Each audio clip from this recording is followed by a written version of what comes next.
doon pa affidavit pa ito pong dating police ni Sir Arturo Las Canas na self-confessed member ng DDS, na kung saan doon po sa kanyang affidavit na yan ay atin pong nakita at inilalarawan po at sinasabi nitong ni Arturo Las Canas na ang Vice Presidente mismo ay kasama doon sa Oplan Tokhang, isa sa mga arkitekto ng Oplan Tokhang.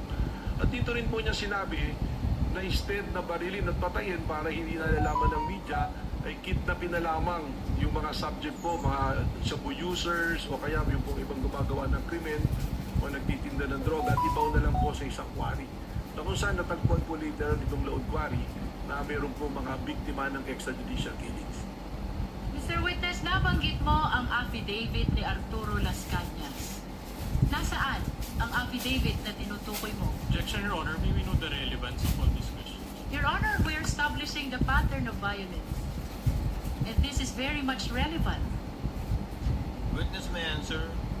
Sa pagkakalam ko po, ang affidavit na ito ay nakasubito po sa International Criminal Court na sasalukuyan po dumitinig ng kaso ng extrajudicial killing. Kaugnay pa rin ng affidavit of Arturo Las Canas. Nasaan ang kopya nito kung mayroon ka man? Meron po. Objection, Your Honor. The witness is not competent to provide an answer on an affidavit that he did not execute. Your Honor, may I respond? Lead counsel may respond. Your Honor, this affidavit of Arturo Las Canas can be considered as a declaration against interest. He's saying in the affidavit na siya ay hitman, na siya ay bahagi ng Davao Death Squad. And under the rules, Your Honor, this may be considered also even with respect to third party. And in this particular case, Your Honor, the Vice President, the respondent, is the third party. Just a rejoinder, Your Honor. Counsel for the respondent. Then we would have to object to that, Your Honor, because it will be Mr. Las Canas, if at all, who has the personal knowledge. We're already going into the contents of such affidavit, and the witness is incompetent to testify. Chair will make a ruling. It is of no moment that it is a declaration against interest. Again, it is not an exception to the hearsay rule. It's certainly not a declaration against the interest of the witness. However, the court will allow it as part of the testimony and narration only of the witness, not as to the truth of the allegations of fact contained in the affidavit of Las Canas. Just as to the fact that the affidavit went through the office of the NBI director, that he knows of the affidavit, but certainly for the information likewise of the senator judges, not as to the truth of the allegations stated in the Las Canas affidavit. Witness may answer. Your Honor, we will submit, but we register continuing objection. The continuing objection of the counsel for respondent is duly noted and entered into the records. Mr. Witness, kaugnay pa rin ng affidavit ni Arturo Las Canas. Nasaan ang kopya ng affidavit na ito? Meron po akong CP. Counsel, witness already answered. He said it is in the ICC, I believe. Your Honor, I am pertaining to his actual copy. You may proceed, counsel. Witness may answer. Nandito po sa akin, dala-dala ko po yung kopya ng affidavit. Your Honor, may we allow the witness to present his own copy? Witness is allowed to produce a copy she is mentioning, is referring to rather in his testimony.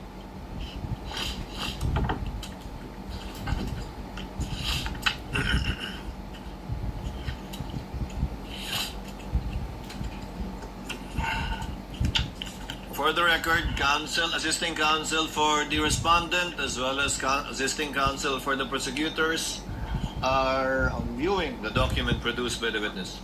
Okay. Your Honor, just a comment. Counsel for the respondents recognized. Your Honor, it appears that this document has not been marked during the pre-trial conference. Your Honor, may I respond to Not that? yet done with my manifestation. Let the counsel for respondent finish, counsel. So in other words, may we request, Your Honor, that we be given a copy of such document as well for perusal. The prosecutor is so instructed to kindly furnish a copy if indeed this document has not yet been marked? Your Honor, may I respond to that? Counsel may respond. The affidavit of Arturo Las Cañas has been previously marked as P-2-10-1-W, Your Honor, for the prosecution. Then I stand corrected, Your Honor, but can we still request for a copy? Nevertheless, kindly give the counsel for respondents a copy. We submit, Your Honor. Counsels rather for respondent a copy. Thank you, counsel.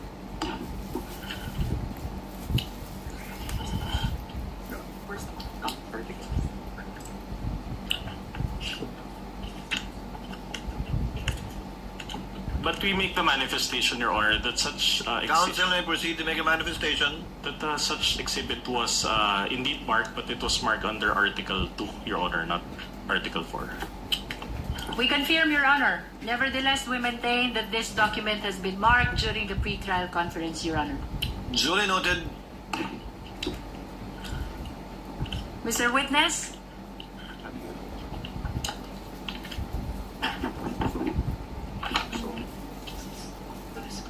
Get it. Copy. It's the same.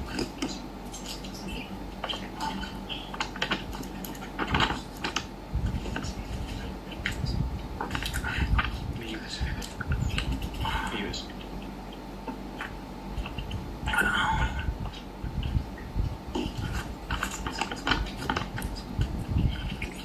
Is this part of the mark? Oh, this is part. Just an additional comment, Your Honor. Counsel may proceed. It appears that the two documents are not the same in that the marked documents contains a page and attached thereto is an USB. However, the copy of Director Matibag does not contain that page, Your Honor. I'm sorry, counsel. It appears, Your Honor, that the two documents are not the same. What two documents are you referring to? The marked exhibit and the set of documents from Director Matibag. With all due respect, Your Honor, the copy that was marked contains a page with annexes, including a USB, and such page does not appear in the copy provided by Director Matibag. So the copy of Director Matibag does not contain a page with an attached USB. That's correct, Your Honor. It's incomplete.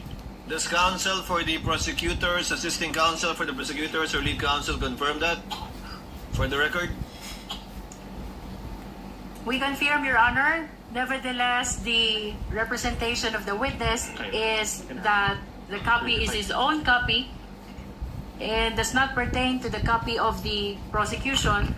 And we will be willing, Your Honor, to use the pre-marked copy for the purpose of confirmation of the witness, Your Honor. If you have it with you, counsel, why not just use that copy? Yes, Your Honor. So that we can go directly to it, unless there are any reservations. Of the We are counsel. okay, Your Honor. Your Honor, if I may be recognized. We are okay with confronting the witness with his own copy, Your Honor. But again, we manifested it was not the document that was marked, and it does not contain the USB. Moreover, just an additional manifestation.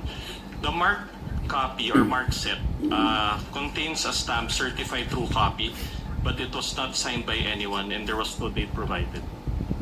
Duly noted. Again, this without prejudice to the counsel for the prosecutor furnishing counsel for respondent with a copy of the exact document produced by Director Matibag for further comparison and or observation either during cross or future proceedings later on. We submit, Your Honor. Your Honor, just a correction. There was a stamp, Your Honor, and a signature, but there was no name. Just for the record. Duly noted for the record. With the permission of the court, we'll be using the pre-marked document, Your Honor, for the purpose of confirmation. Likewise, for the information of the counsel for respondent, would that be okay? Then we take exception to that, Your Honor, because it was not the one that was identified by the witness in open court. What he identified was his own copy, and that copy does not contain any USB. So it does not have. He will be incompetent to testify on a pre-marked exhibit that he did not submit or participate in. The exhibits can be later on compared to with a certified true copy at a later date, as has been previously done by the parties. In the meantime, Chair will allow the witness to use his copy without prejudice to any differences that may be shown either through cross or through the comparison after a copy shall have been furnished to the counsel for respondents. Continuing objection, Your Honor. So ordered. May Continuing we objection is confirm, noted. Your Honor, which copy we will be using for The counsel constitution? produced by Director Matibag will be the one that will be used. Mr. Witness, kanina, binanggit mo ang Tokhang, Laod Quarry, at ang Vice Presidente. Saang partikular na bahagi ng affidavit ni Arturo Las Cañas na ipinapakita mo ngayon tumutukoy dito sa mga binanggit mo? Objection, Your Honor. Then that already goes into the contents of such affidavit. And since the witness is not the one who executed the affidavit, then he has no personal knowledge and incompetent to answer that question. Your Honor, may I respond? Moreover, the court already ruled, Your Honor. Counsel for the prosecutor may respond before the court rules on the objection. Your Honor, the witness is merely pointing to that pertinent portion of the affidavit. And later, Your Honor, for the record, we will just be asking him to read into the records. Just short rejoinder, Your Honor. Counsel for the respondent may give his rejoinder. Objection, the document will speak for itself. Chair sustains the objection, counsel for the prosecutors. The document will speak for itself, and the document will be furnished to the senator judges anyway, given that it's part of the annexes. Let the witness merely testifies to the fact that he included the affidavit of Mr. Las Cañas as part of his investigation and part of his narration of his investigation to prove, quote, pattern of violence. But again, not as to the truth and the contents of the affidavit itself. Move on, counsel. With that, Your Honor, we will be requesting for the submarking of the pertinent portion of the affidavit of Arturo Las Cañas, the witness already referred to. Again, only as to tenor, but not as to the truth, counsel. For the record and for the information of the senator judges, you may do so. For purposes, Your Honor, of reference, which particular portion to be submarked, Your Honor? May we ask the witness to make reference or point which part of that affidavit he is referring to? In his investigation, counsel. Same objection, Your Honor. As part of his investigation, witness may answer. As part of our investigation, ang importante po para sa amin dito, in establishing the pattern of violence is yung paragraph 270 and paragraph 270B and paragraph 270D.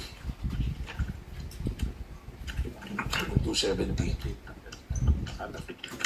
For purposes of submarking, Your Honor, may we ask which particular part of paragraph 270 the witness first referred to?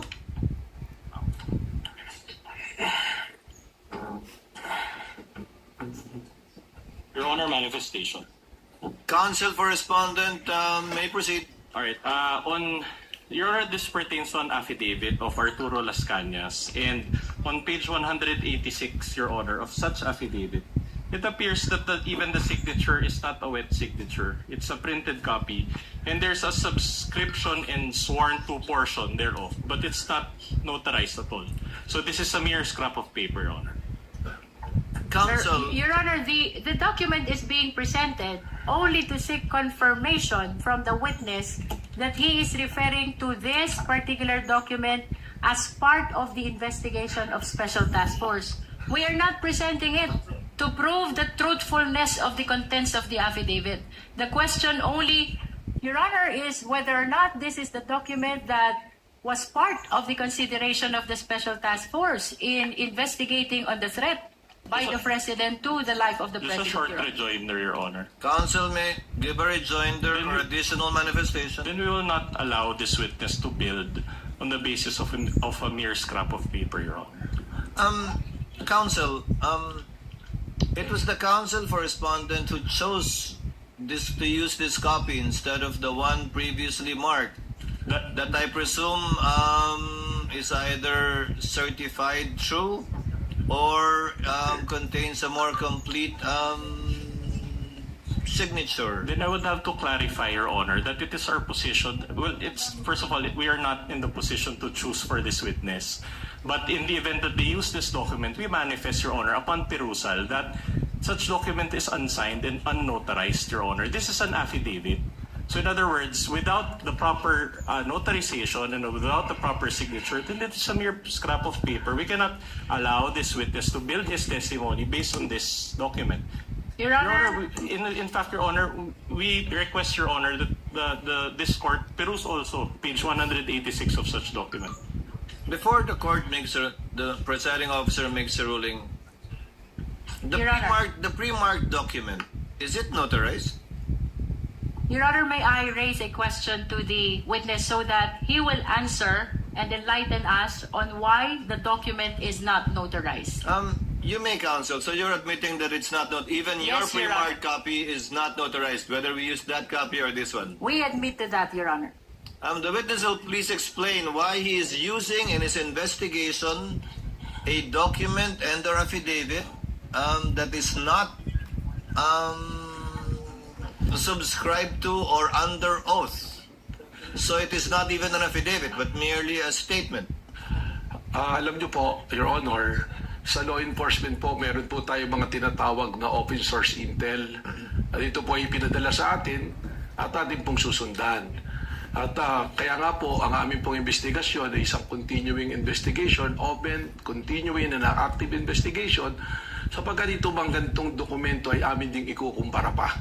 Subalit malaki po ang value ng mga itong bagay sa amin, sapagkat ito po ang nagbibigay rin sa amin ng direksyon at mga leads upang amin pong magampanan ang aming pong tungkulin na mag-imbestiga. So for the second time and for the sake of clarity and then for the information and guidance of the senator judges, the document being identified by the witness is unsigned, is not notarized, not under oath, and it is only as to the fact that they used this document in their investigation or as part of their investigation, but not as to the truth of the allegations contained in that unsubscribed document that was not made under oath. Also unsigned, Your Honor. So Unsigned. Also May I make unsigned a because there's a manifestation, Your Honor? signature, but it appears to be a photocopy, so it doesn't qualify as a signature. With the additional manifestation of the respondent, so noted, what is the manifestation of the counsel for the prosecutors? Your Honor, based on the ICC, as relayed to us by our witness in the next article or in the last article that we will present, the ICC does not require notarization of document.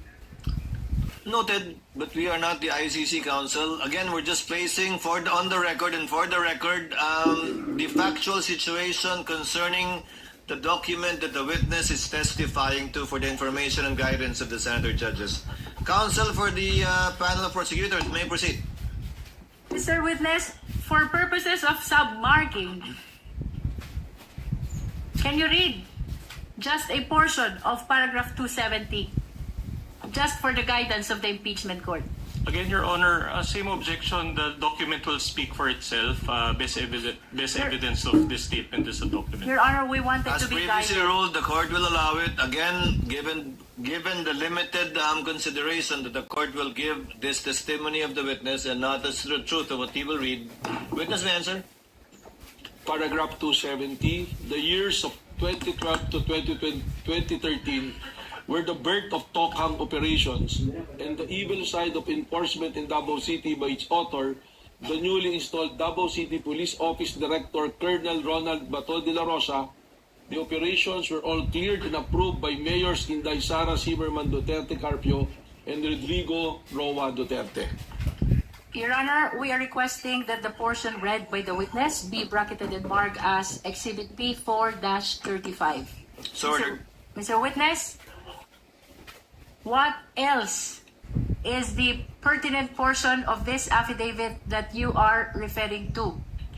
As mentioned earlier po, paragraph 270B. For the guidance of the impeachment court, kindly read for purposes of submarking only.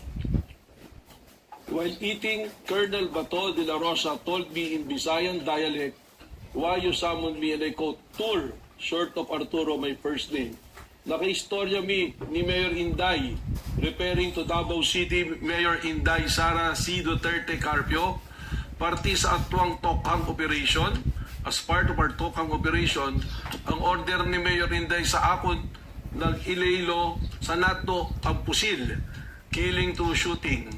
Sa atwang mga target persons, shabu users and pushers and other criminal elements in Davao City, kay samukan siya media, magsige o pagunta na, pud, kidnapa, abdak na lang ninyo ang inyong target, unya, ilubong sa quarry, load quarry.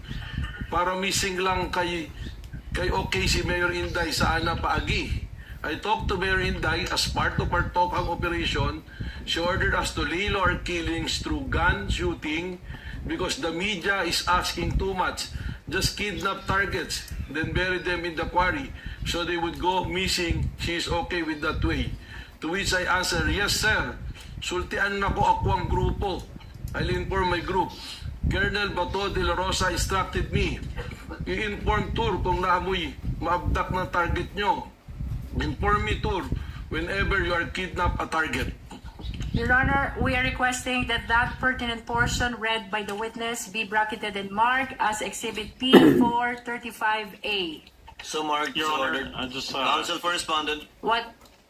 we just want to register again our continuing objection, Your Honor. Again, we already allowed, Your Honor, that the witness at least identify this document, but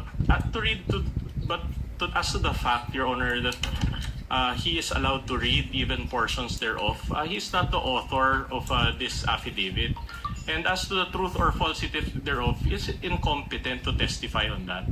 And it already violates, Your Honor, Your Honor, it already violates the rights of our clients because she's being prejudiced by the reading of this affidavit that cannot even be verified because the person is not here to testify. That's our objection, Your Honor. Chair notes the objection and continuing objection of counsel for the respondents, and as an additional, for the third time perhaps, reminder of the presiding officer to my fellow senator judges.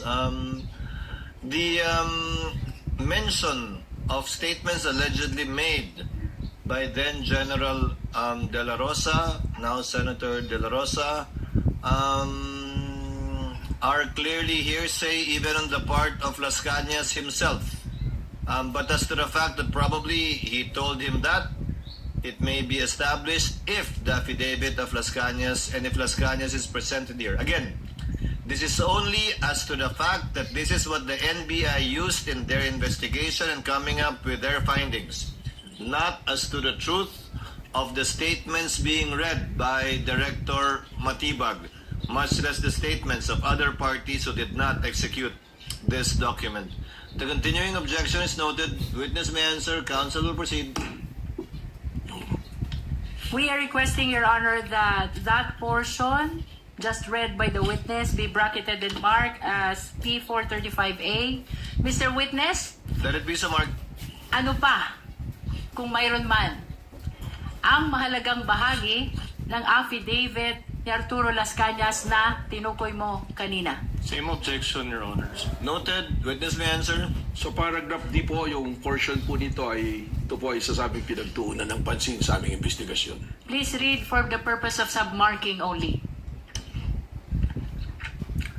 I later called up retired senior police Sunny Beneventura and relayed to him Colonel Ronald Bato de la Rosa's abduction operation ordered to me as allegedly ordered to him by Mayor Inday Sara Duterte Carpio.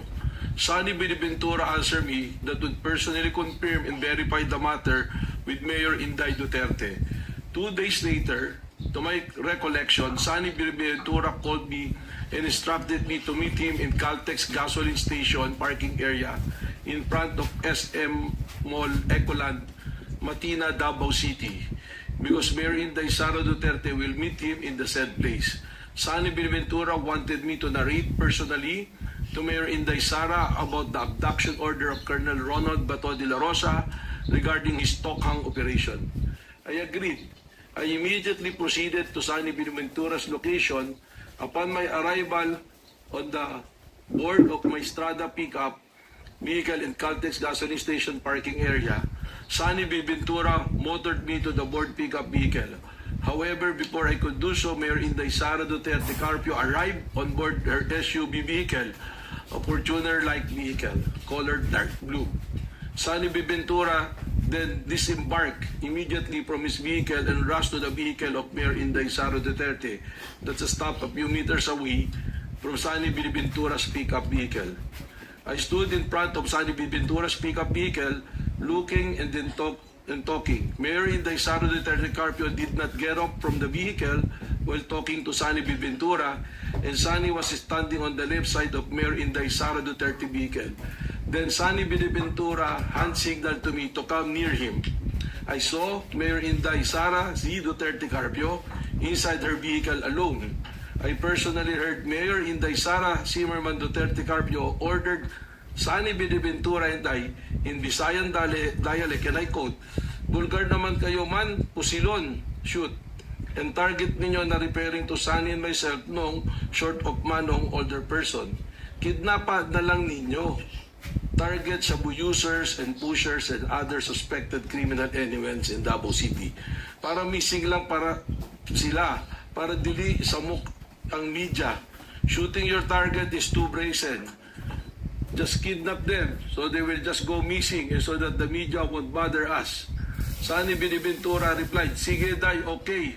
Then she drove away. It was a 3 to 5 minute kill order through abduction operation from a lady mayor of our city, the daughter of Mayor President Rodrigo Roa Duterte, that shed much blood of innocent poor Filipino suspected of being shabu users and pushers in Davao City.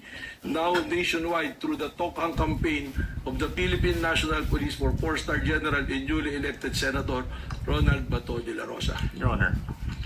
Counsel for Respondent. Then, considering, Your Honor, the reading of this portion of this piece of paper, Your Honor, we ask for a fourth clarification on the part of the Chair that the reading of this document, Your Honor, already creates an impression not just to the minds of the senator judges but also the public. They may be misled, Your Honor, to believing the truth or falsity of these statements. So in other words, Your Honor, this is highly improper for, with all due respect, Your Honor, for this honorable court to allow the reading of a portion of an affidavit that was not authored by this witness. He doesn't know, he doesn't have personal knowledge, again, and he's not competent to testify as to the truth or falsity of these statements. It is purely hearsay and excluded by the evidence in the rules of court, Your Honor. The Chair is inclined at this point to already agree with Counsel for Respondent. Chair will cut short any further identifications of the witness in regard to this affidavit. I think you have sufficiently established, Counsel, May I the comment, so-called Your Honor? pattern of violence that you sought to establish in the investigation of the NBI regarding the so-called grave threats that they are investigating. But the Chair will nevertheless remind again the Senator judges, as requested by Counsel for the Respondents, that this is only as to the fact that Las Cañas executed a document that they used in their open source investigation, not as to the truth of what was read. It was only identified for easy identification by the Senator judges, subject to that limited understanding. And I think, Counsel, that should be enough for now insofar as establishing your desire, rather, to establish so-called pattern of violence. Kindly move on already to the other grounds for investigation. Just one last manifestation. Counsel for Respondent is recognized. Well, in that case, Your Honor, with all due respect again, then it is like we believe certain portions of the statements as read by this witness because we are already mentioning about a pattern. So in other words, Your Honor, we give credence, Your Honor, or value to the statements that were read, which is highly improper, and we would like to object to that, Your Honor. We May I did not respond, give Your credence to it, counsel. We merely allowed the witness to testify as to the evidence he used and or considered in his investigation, which actually has not yet borne fruit unless he will testify to the contrary later on. As I believe the investigation as of this moment is still ongoing. But let it end at that. Counsel, please We will- move on to we will another submit, point. Your Honor, but register continuing. The continuing objection of counsel for respondent is duly noted and entered into the records. Counsel, lead counsel for the prosecutors, kindly move on to Yes, Your Honor. I presume you will go through the 5 Yes, Your pillars Honor. of investigation of the NBI. Yes, Your Honor. Kindly proceed to the next point, the gravity or seriousness aspect. May I just request, Your Honor, that the last portion read by the witness be submarked as P435B. Thank So you, Your Honor. ordered. So Continuing ordered. objection, Your Honor. Continuing Maraming objection, salamat the sa iyo counsel is pag noted. lilinaw kaugnay ng pattern of violence. Ngayon, puntahan natin ang gravity at seriousness ng banta. Mr. Witness, ano ang inyong sinuri kung mayroon man kaugnay ng gravity at seriousness ng banta? Unang-una na po rito kung sino yung pinagbantaan, sino yung sinabing papatayin. At dito po natin makikita na dalawang pinuno ng dalawang sangay ng ating gobyerno, ang dating speaker at ang Pangulo ng Pilipinas ang pinagbantaan, kasama na rin po ang unang ginan. Kaya para sa amin po ay mabigat at seryoso po ang pagbabantang ito. Bukod sa nabanggit mo na pinuno ng dalawang malalaking sangay ng gobyerno ang pinagbantaan, ano pa ang inyong sinuri kung mayroon man? Mismo ang Vice Presidente na po ang nagsabi na paulit-ulit na no joke, no joke. At pati pag tiningnan po natin yung kanya pong press conference noong November 23, 2024, makikita natin sa kanya na seryoso ang kanyang pagsasabi nito.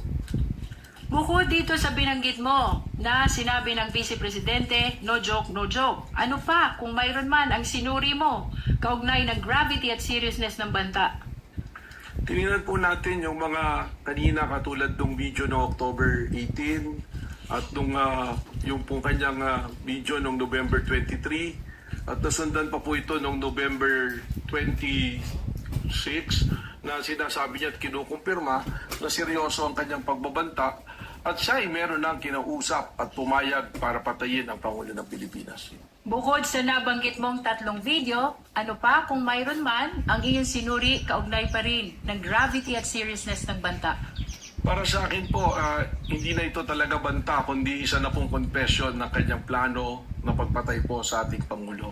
Sapagkat makikita naman natin na sinabi niya na meron akong kinausap at pumayag ang kumausap para patayin ang Presidente. Objection, Your Honor. The witness already is providing conclusions of law, Your Honor. May we ask that it be stricken off the record? Your Honor, may I respond to that? Counsel for the prosecutor may respond, rather the lead prosecutor may respond. Your Honor, the witness is testifying as to what transpired during the investigation of Special Task Force. He's testifying on the observation, appreciation, and findings of the Special Task Force. And this is the very purpose of presenting the testimony of NBI Director Melvin Matibag. Short rejoinder, Your Honor. Counsel may give a rejoinder. Part of the witness's response is the use of the term confession, which is a legal term. The witness is a lawyer. He knows exactly what he's doing, Your Honor. Nevertheless, Your Honor, that is the testimony of the witness, and that should be considered by the impeachment court. The presiding officer should rule, let it stay in the record as part of the narration of the witness, but not as to for the senator judges not to consider it as a conclusion of law, notwithstanding that the witness is the director of the NBI and there is a lawyer and a former dean.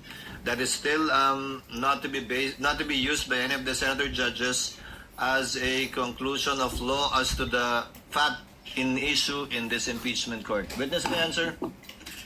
Bukod Rather, sa counsel may binanggit proceed. mong confession, ano pa kung mayroon man ang iyong sinuri, kaugnay pa rin ang gravity at seriousness ng banta?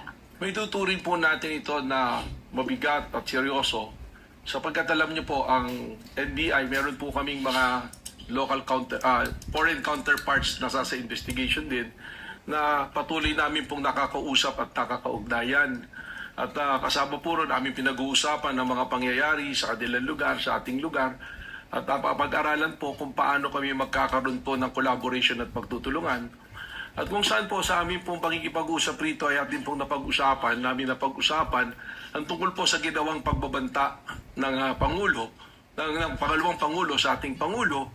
At lumalabas po sa aming mga usapan na sinasabi na ito ay seryoso na pagbabanta. At sinabi pa nga na kung sa kanilang jurisdiction ito nangyari, maaaring hanggang ngayon nakakulong ang nagbanta na Vice Presidente o maaaring natanggal na sa pwesto ang Vice Presidente na nagbanta sa Pangulo. Maraming salamat sa iyong paglilinaw kaugnay ng gravity at seriousness. Puntahan natin yung pangatlong batayan, identity. Mr. Witness, ano ang inyong sinuri kung mayroon man kaugnay ng identity ng pinagmumula ng banta? Ito naman po ay malinaw na na-establish na ng identity at hindi naman po ito itinanggi. Paulit-ulit naman na inamin na ang nagbanta, ang pumausap ng papatay ay ang ating pong Vice Presidente na si Vice President Sara Duterte. Bukod sa Vice Presidente Sara Duterte na tinukoy mong pagkakakilanlan ng nagbanta, ano pa o sino pa kung mayroon man, Mr. Witness, ang inyong sinuri dito sa pag-aaral ng identity o pagkakakilanlan? Sinama na rin po namin dito ang tuloy-tuloy na mga banta, kahit na po ng mga ordinaryong individual, at kasama na rin po rito ang patuloy na banta po na nabanggit po ng ating pong Mayor Baste Duterte po.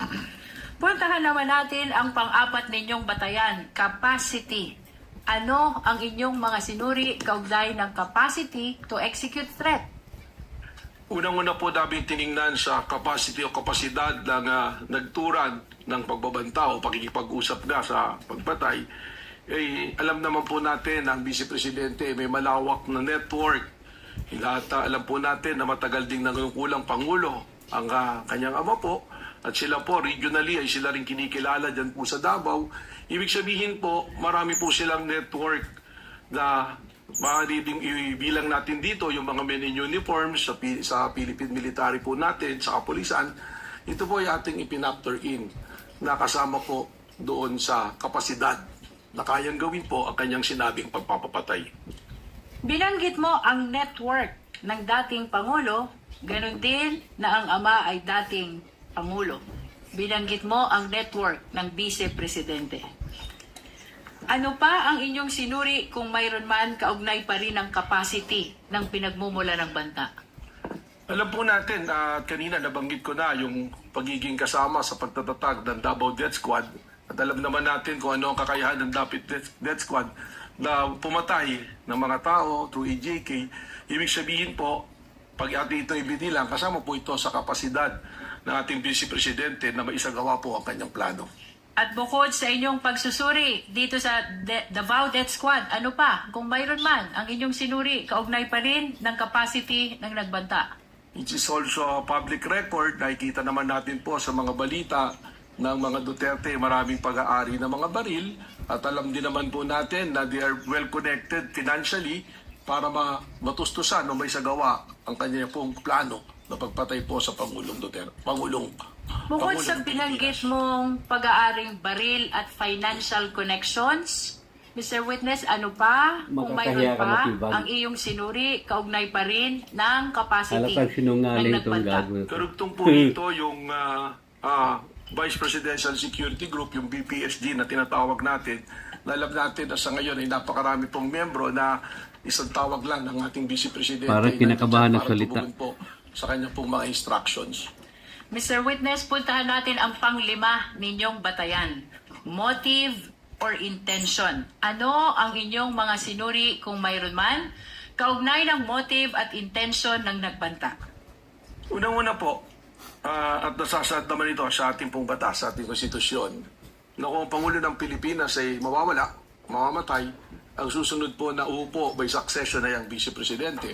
So, Halata, may papatay nila si Tatay Digong. Sa intensyon. Bukod sa ang Vice Presidente, ang papalit kung mawawala ang Presidente, ano pa ang inyong sinuri kung mayroon man, kaugnay pa rin ang motive at intention ng nagbanta? Dito na po namin sinundan yung tinatawag namin na sunod-sunod at magkakaugnay na pattern na nangyayari. At kaya po namin paulit-ulit na sinasabi na ang banta sa Pangulo ay banta sa ating national security, sapagat nakikita po natin na it's creating chaos, yung kakaroon po ng kaguluhan, sunod-sunod po na pagtuligsa sa gobyerno, at yung mga ordinaryong mamamayan na nga po makikita natin patuloy pong nagbabanta sa Pangulo. Katunayan, marami po kami monitoring sa social media ng mga banta namin pong sinusundan sa seguridad po ng ating Pangulo. Maraming salamat sa iyong paglilinaw sa 5 batayan na inyong ginamit kaugnay ng investigasyon ng Special Task Force.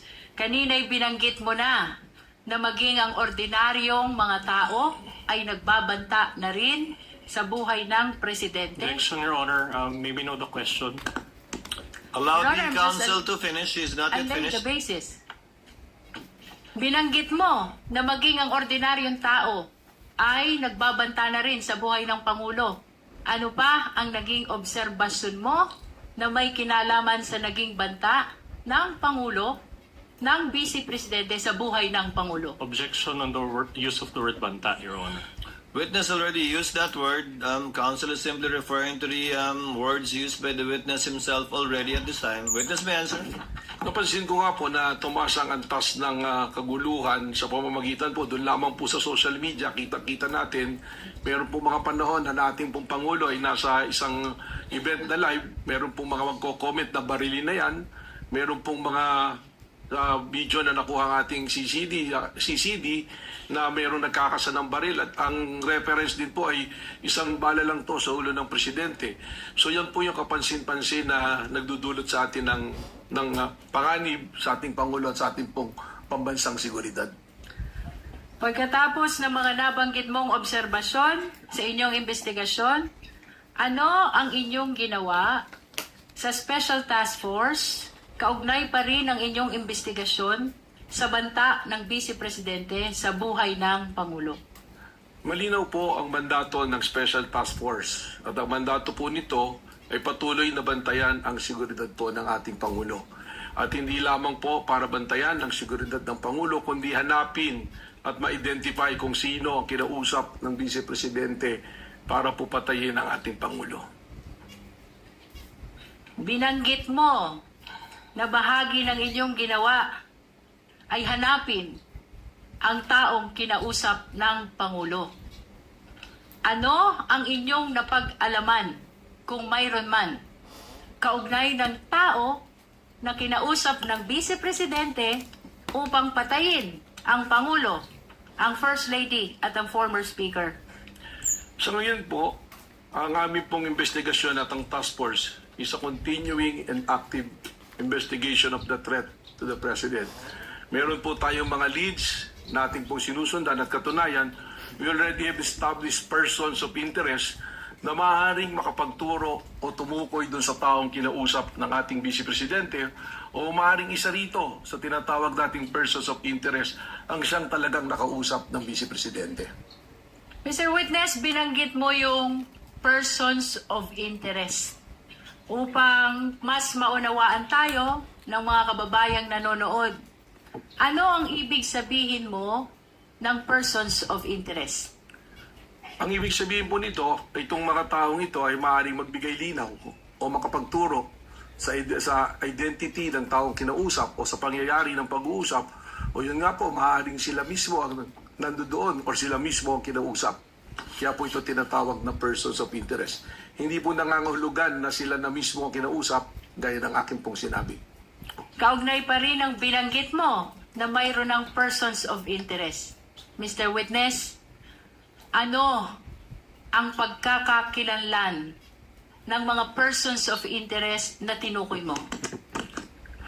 Respectfully, Mr. Presiding Officer, kinalulungkot ko po pero sa aking pong katatayuan bilang NBI Director, hindi ko po maaaring isiwalat ang pagkakakilanlan o pagkatao ng ating mga persons of interest na ito sapagkat gaya ng aking sinabi, this is a continuing and an open investigation po sa nangyari po na pagkontrata sa pagpatay sa ating Pangulo. Mr. Witness, matagal nang iniintay ng sambayanan kung sino ang taong kinausap ng Vice Presidente. As a matter of fact, maging ang ating iginagalang na mga senator judges ay nagtatanong din kaugnay ng pagkakakilanlan ng taong kinausap ng Presidente. Ano ang dahilan, kung mayroon man? Bakit mo sinasabi, Vice President? Bakit mo sinasabi na hindi ito pwedeng i-disclose o isa publiko itong mga persons of interest na tinukoy mo? Alam po ninyo, maraming kadahilanan. Tayo po ay nasa law enforcement. Kapag ang ganito pong bagay na it's an open and continuing investigation ay ating isisiwalat, unang-una pong mangyayari rito ay makukompromiso po ang ating investigasyon. At may lalagay po sa alanganin yung pong ating mga tinatawag na informants o assets na nasa ground na nagbibigay po sa atin ng human intel na tinatawag. At kasama na rin po rito na yung pong aming capability to have successful operation ay makompromiso sapagkat maaaring hindi na po kami pagtiwalaan ng aming pong mga pinanggagalingan na source. Pangatlo po, it will violate the right of privacy po ng mga individual na ating natukoy na persons of interest. At meron din po itong kaparusahan under the administrative code na kung ang isa pong information ay confidential, secret, or top secret, hindi po ito pwedeng ibahagi basta-basta sa publiko. Ito po ay exception din sa Freedom of Information under po sa Memorandum Order number 15 po ng ating pong Pangulo. Mr. Witness, binanggit mo ang maraming dahilan kung bakit hindi mo pwedeng i-disclose itong pagkakakilanlan ng mga persons of interest. Baguhin ko yung tanong, anong pagkakataon kung meron man na maaari mong ibahagi sa impeachment court na ito ang mga persons of interest na tinutukoy mo? Alam po ninyo, kahit dumating yung punto na matukoy na natin kung sino ang kinausap, we have the right to protect yung pong aming mga informants. Sapagkat ang pinoproteksyonan din po namin dito ay ang institusyon ng NBI. Subalit ito po ay patuloy na pagsusuri at report na tuloy na ginagawa po ng National Bureau of Investigation. Katunayan po, nandirito po sa akin yung mga report ng task force, tag as confidential, kaya pagpamanin po ninyo na talagang hindi ko po ito pwedeng ibahagi na pagpapubliko. Ano Your Honor, yung please. mga... Counsel for respondent is recognized. Your Honor, considering already the length of time, can we just ask for a 5-minute recess, Your Honor? Actually, I'm about to do so as soon as the counsel for the lead counsel winds up. I'm about to conclude. As soon as the direct examination is concluded, the chair will declare a recess before we proceed with your cross. Would that be okay, counsel? Okay, Your Honor. Counsel may proceed. Witness may answer. Mr. Witness, ano yung mga papel na ipinapakita mo kanina? Ito po yung patuloy na pag-uulat, mga minutes ng meeting at mga intel report po na nasagap kaugnay po sa ating isyong pinag-uusapan. Kaugnay ng mga persons of interest na hindi mo pwedeng isiwalat, iyan ba ay bahagi ng mga papel na iyong ipinapakita? Kasama na po ito. Mr. Witness, I'm about to conclude. Ano ang nalabag ng Vice Presidente kung mayroon man? Objection, Your Honor. Kaugnay ng banta niya sa buhay ng Presidente. Your Honor, this is still part of the investigation. I will have to sustain the objection. It would call for a conclusion of law, and as admitted by the witness himself, the investigation is ongoing unless he has concluded it already. Kindly rephrase, counsel. I have no further question, Your Honor. If there are no further questions, given that it is 4:03 and given that it's been 2 hours already, as agreed, Chair will declare a 15-minute recess. We shall resume at 4:18 for the cross-examination of the counsel for respondent. We are in recess. Witness is excused for the meantime and may exit the witness box.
Okay guys, mag-shoutout muna tayo habang maghintay po tayo sa pagbabalik ng impeachment trial kay BP Sara. 8 days impeachment trial.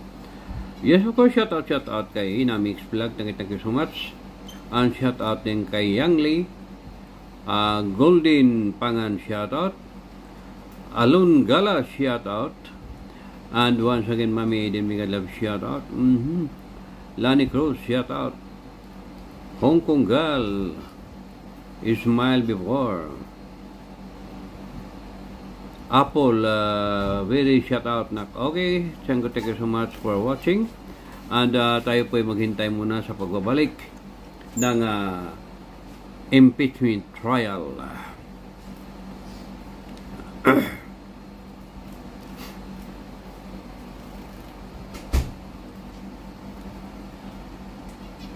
Yes, thank you so much, Mami din. Shout out muna tayo habang naka-break for 50 minutes. Oo, kasi magano sila. Conversation sila doon. Oo. Si Matibag, sablay sa kanyang sinasabi. Oo, sabi ni Matibag. Ang pagpapatay daw kay Tatay Digong kay Duterte. Sablay na sablay. Thank you so much, Mami Eden. Hindi mo na tayo magpakita ng mukha ngayon dahil ano pa tayo? Unprepared. Nag-focus lang tayo sa 8 days sa impeachment. Alam mo, Mami, no? Yung mga witness nila, 3 NBI ng witness nila, pabalik-balik ang mga story, the same. They are wasting the people money.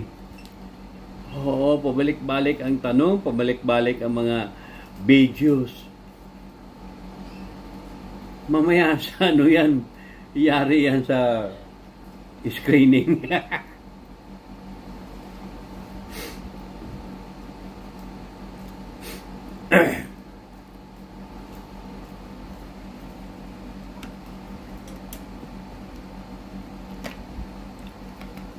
Sana matapos na yung impeachment para makikita ang katotohanan.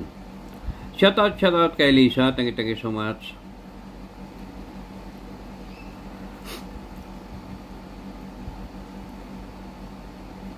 Sorry muna kanina, hindi po tayo nagsasalita kanina. Napaka-comment lang po tayo sa pagkasablay sa sinasabi ni NBI Director Matibag na ang pag-utos sa pagpatay ni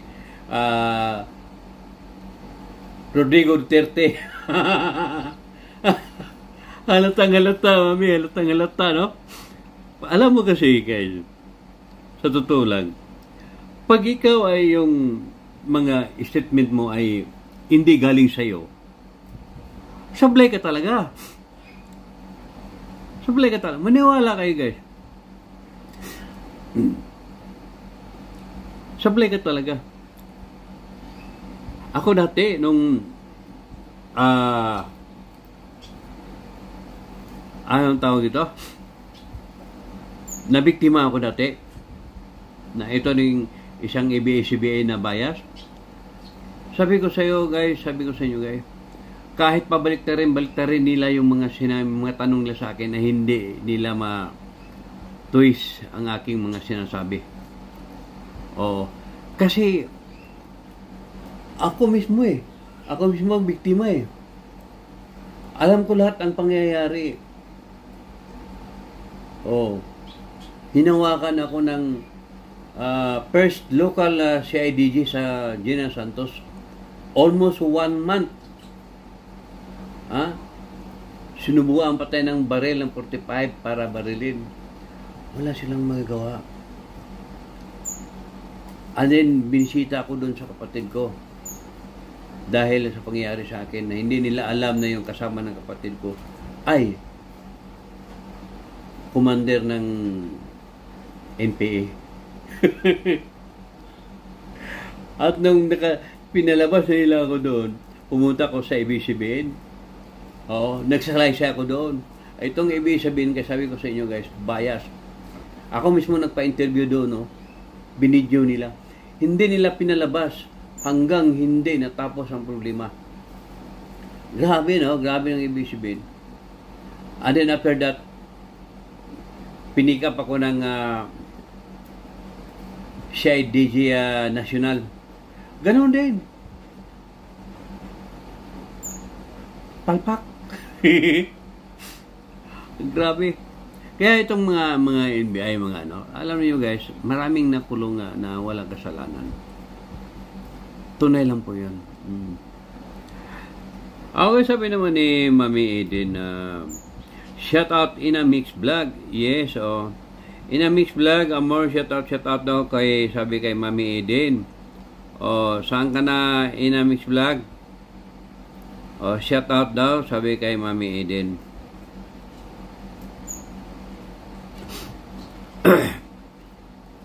So, grabe na talaga ang pangyayari sa Timunsang Pilipinas. Isipin ninyo, yung may namatay na ano, ang tawag dito? Yung vlogger ni BBM. Bata pa yun eh. 22 years old. 24 years old. Kilala ko yun dahil dati hindi man ganun yun eh. Pero nung nasa panid na nila kay vlogger ni BBM, kasama silang Takero, si Mike Silveria ba yun? Nako, grabe ang bunganga. Hindi makain ng aso.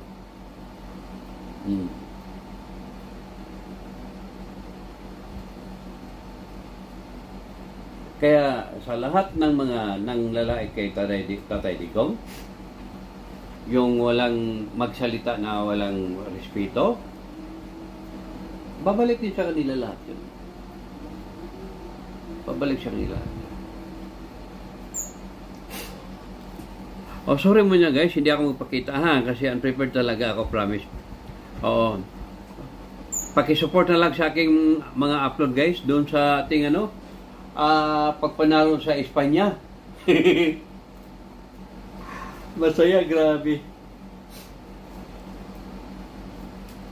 Ito naman yung challenge natin ay wala namang direction na ating pag-live, kundi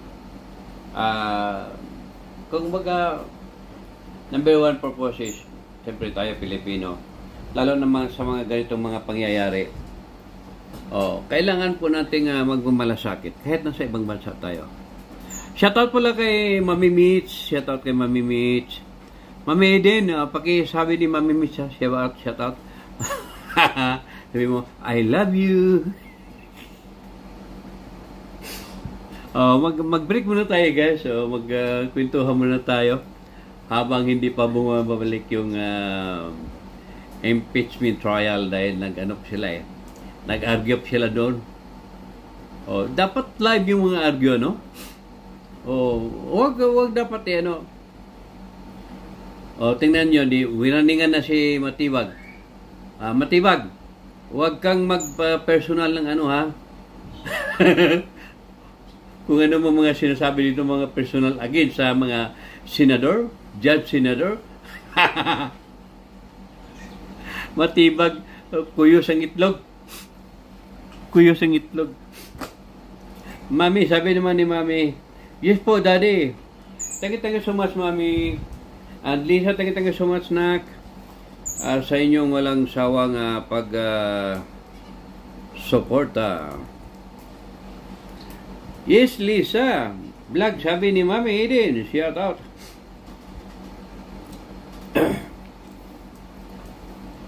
Alam mo, Mami, yung wish ko sa aking birthday, pupunta ko sa Hilton Hotel. Kahit one day lang, mag-isa ko doon. Kaya lang, sayang din mahal mo ng Bueno, okay lang man. €250. One day. One night lang yun, €250. Single. Pero, malaki-laki na rin yan Pero titingnan ko, malay mo, talagang pero pag hindi, kakain lang ako doon. May mga imbitahin ako, kakain lang doon sa Hilton Hotel. Oh. Sa August 21, mami, yung birthday ko. So, I hope na maka-stay ako doon for one night. Yung the best, kumbaga, popular hotel sa buong mundo, ang Hilton Hotel.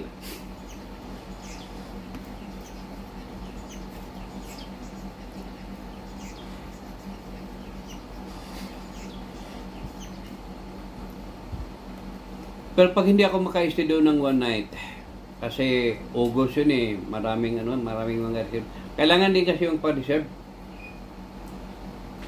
Pero pag hindi, malapit naman din eh. Baka kakain na lang ako doon. Mag-invite lang ako ng 2 persons.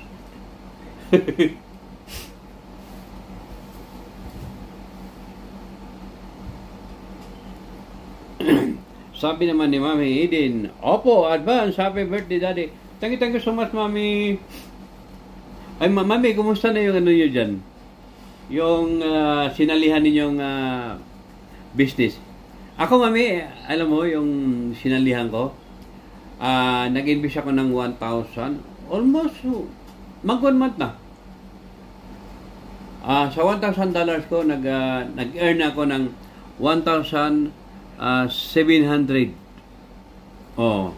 Hindi, sa $1,000 ko, ang pera ko na ngayon is 1,700.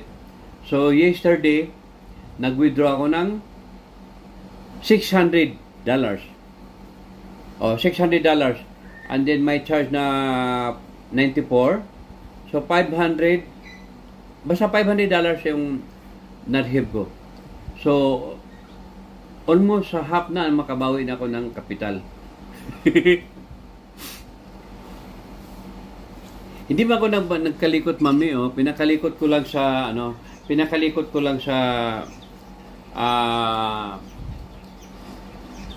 ating cashier sa ating cosmetics. Dahil madali lang man kalikutin, pero wala kasi akong time, Mami. Minsan kasi alam mo na ninyo yung health natin. Dalawang pinasok ko.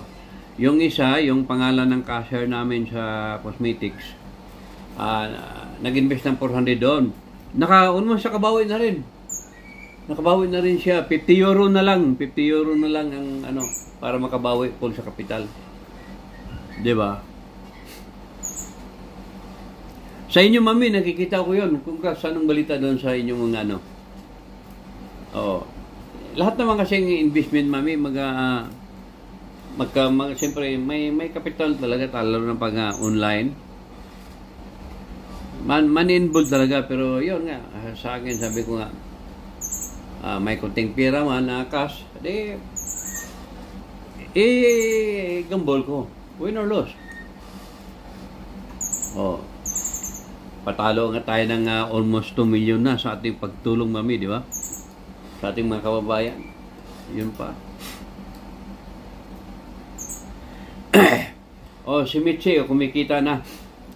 Yes, kasi parang siya ang founder sa inyo eh.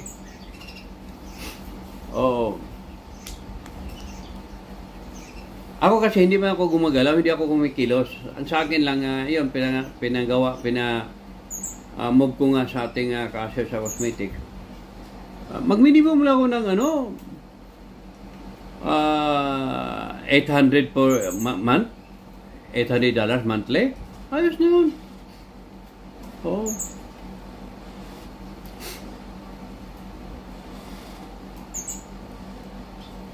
Kasi online man yan eh. Online yun. Sabi naman si Mami Mitch, si Mitzi, Daddy, kumikita na. Yes, alam ko yan, kumikita. Yan pa, matalino. Matalino mo rin kayo, Mami. Kaya ni Purple. Pero alam kong money involved din yan eh. Alam kong hindi mo pwedeng hindi mag-invest ng pera. Minimum dyan is $400. Invest. Minimum dyan. Yan ang online mga business.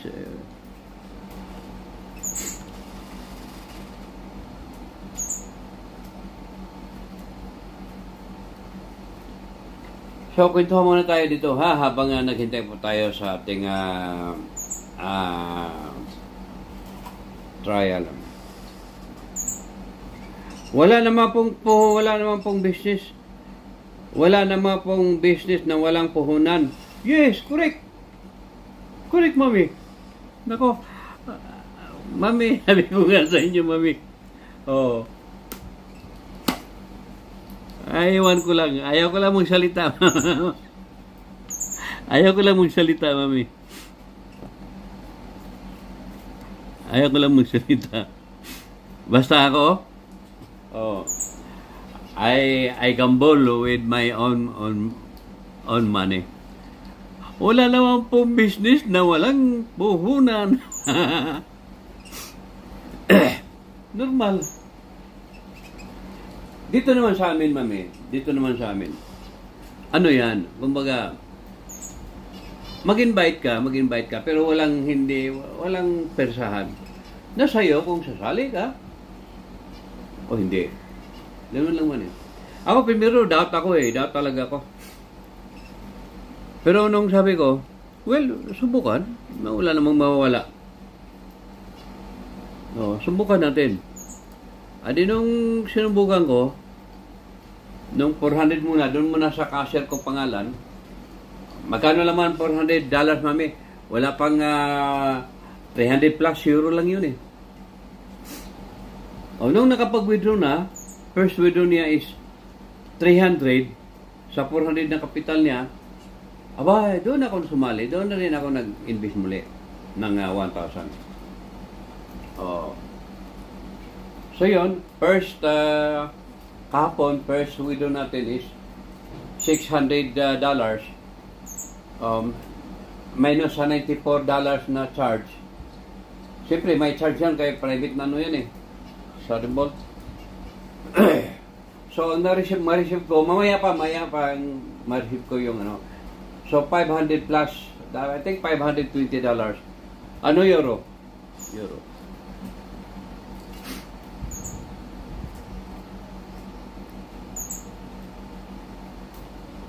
Oh, ikaw, mami. Kumikita ka na, mami, ah. Nakikita ko rin, ah, sa mga post mo. Hindi lang ako nagko-comment doon, mami. Nakikita ko yung mga post ninyo. Hindi lang ako nagko-comment. Thumbs up lang, thumbs up. Oh. Ang ganda ng mga ano nyo, ha. Mga post ninyo, mami, ha. Oh, believe ako. Alam mo naman, mami, ako, wala tayong alam sa mga edit na mga ano dyan kung paano i-post. Sa akin, kung ano man, yan, direct. Kaya pag makita, mami, ano mo ba ako sa Facebook?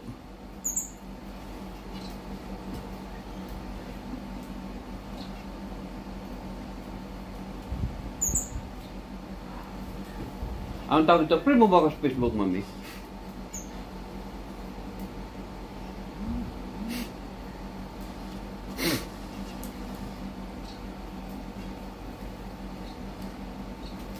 Thank you, mami. Lagi kita makikita, sabi ko, ala, ang ganda-ganda naman ng mami ko. Nag-blooming, mami ko, nag-blooming. Baka, mami, may love-love ka na, mami, ha? Huwag ka na mag-love-love-love dyan, ha? Oo. Ayaw ko na sa'yo, mami, pag mag-love-love-love ka pa dyan. Promise. Oh, enjoy your life, mami. Huwag na yung love-love-love. Nakadalawa ka na, ha?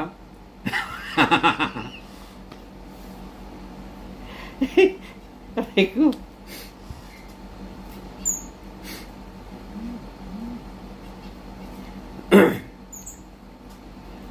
Oh, mami. Oh, nakita kita sa FB, ah. Bakit hindi mo... Nakita kita sa FB?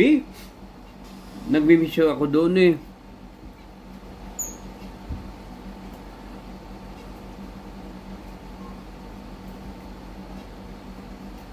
Ah, si Purple tagagawa, oh.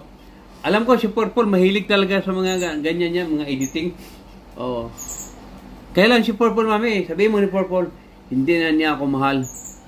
Kaya hindi ko na rin siya mahal. Sabihin mo ni Purple, mami. Sabi ni Daddy Golf, hindi ka na rin niya mahal.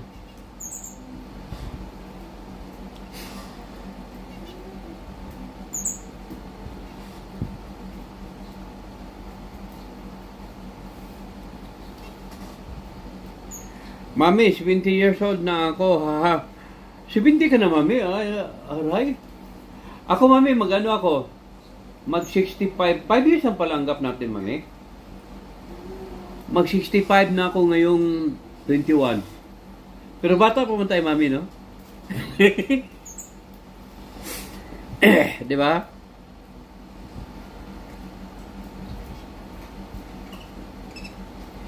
Okay, thank you, mami. Sabi mo kay, kay Purple, ha? Hindi ko na siya mahal. Hindi nga mo, ako nga, umakit ako sa live niya.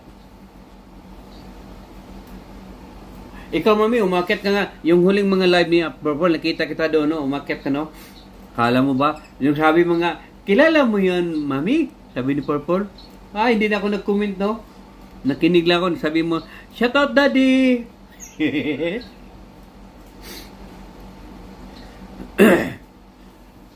No, mami. Lahat naman tayo ay bata pa. Aray ko. Alam mo, mami, yung month na yon, 4 times akong pabalik-balik sa emergency. Grabe.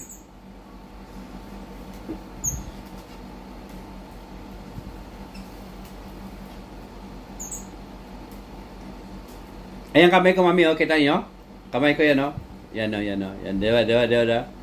Kamay ko yan, mami, yung na ganyan-ganyan. Sa shadow, diba? Oo. Ayan, kita mukha ko, mami, oh. Oh. Oh, yan, mukha ko, mami, oh. Oh. Shadow lang tayo, mami. Shadow. The shadow of your smile. Oh, mami, oh. Tinan mo, diba? Diba? Kita mo yung shadow ko, mami? Ayan, gumagalaw, oh. Oh, this is my shadow. Buti okay nga. Yes, mami, okay na, mami. Asawa ng Diyos. Pero kailangan ko rin pa-reduce talaga, mami.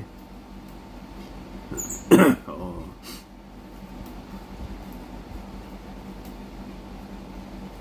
Ayan, mami, ayan, mami. Diba? Oo. Magandang ganito na lang, mami, yung simple yung hindi masyadong halata mukha natin kasi baka mamaya maraming magmahal. Aray ko.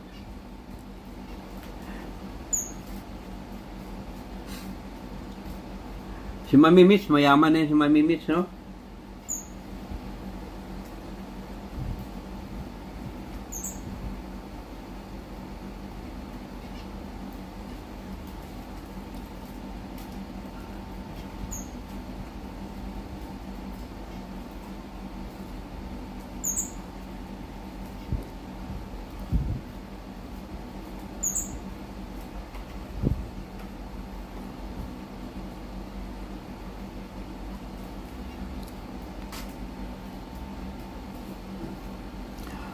Okay guys, once again, thank you so much for watching.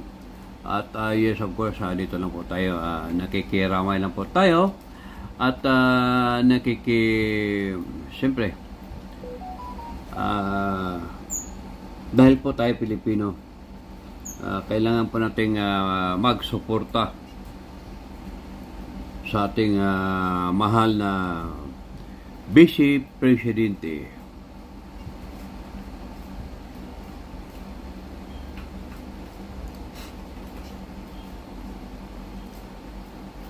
Tatawa si Mami Edin.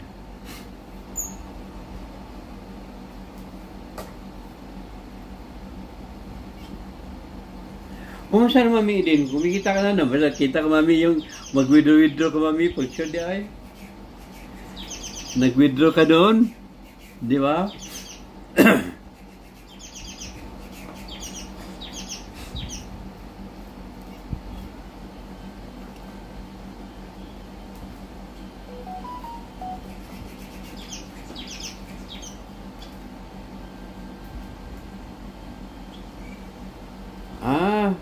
Okay lang. At least kahit paano, kumikita. O kasi, yung pera mo dyan, hindi natutulog eh. Di ba?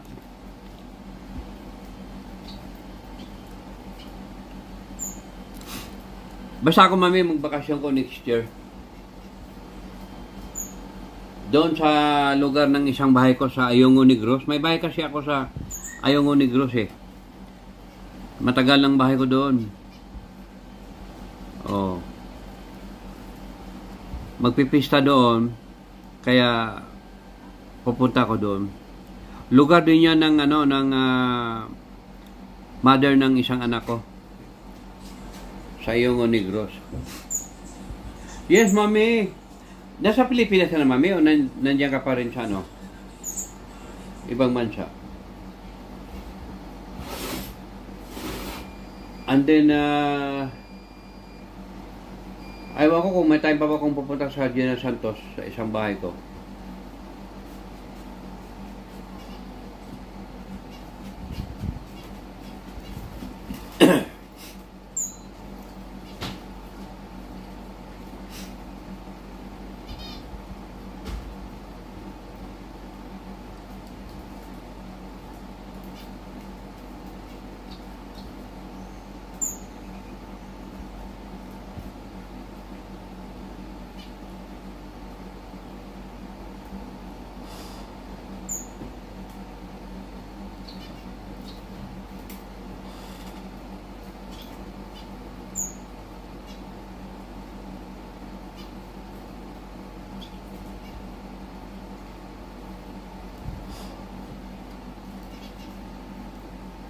Okay guys, ito bayanan po natin guys. Hintay-hintay lang po tayo ha.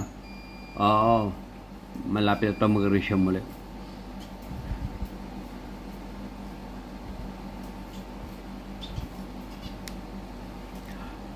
Sabi naman ni Mami Aiden, hope to see you, Daddy. Yes, Mami, I hope.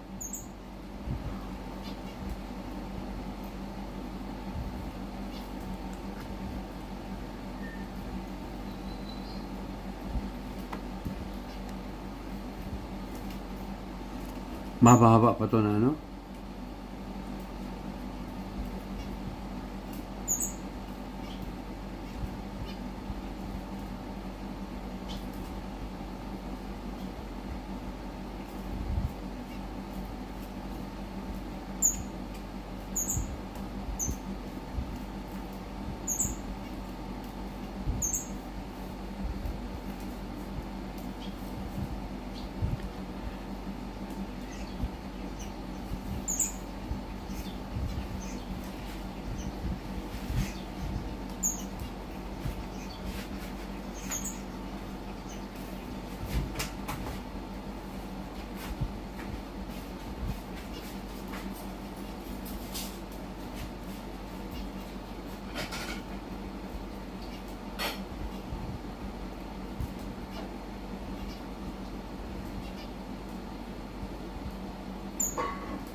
Thank you so much sa Dynamics Vlog.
Basa pa lang?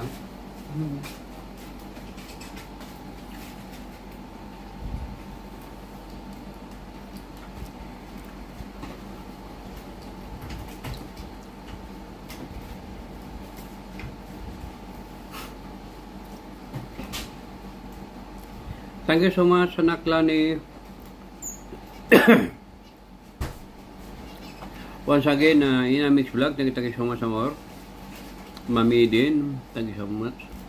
So yan, malapit na guys, mag-resume na yun guys.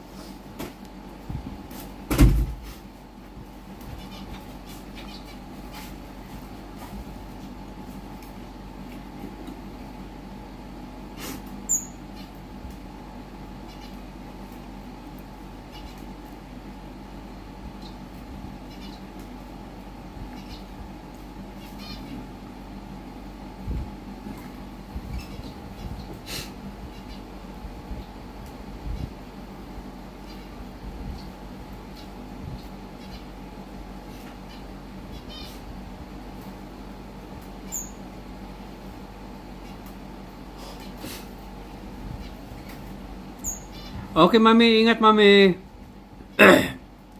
Okay, ingat, mami. Ingat, ingat.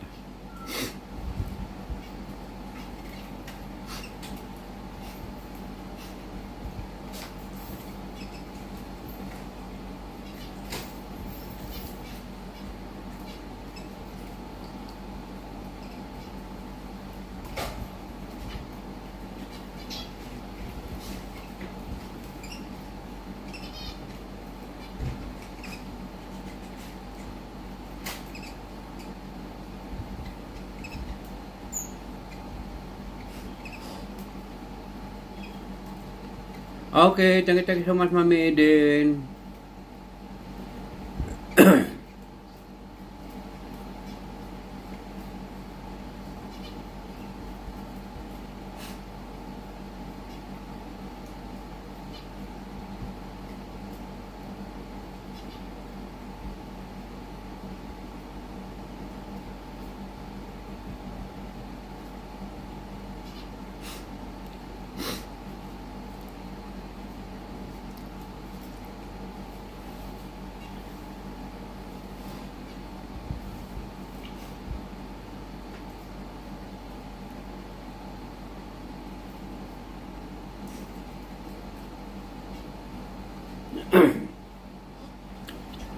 Yes, sorry in black. Thank you so much.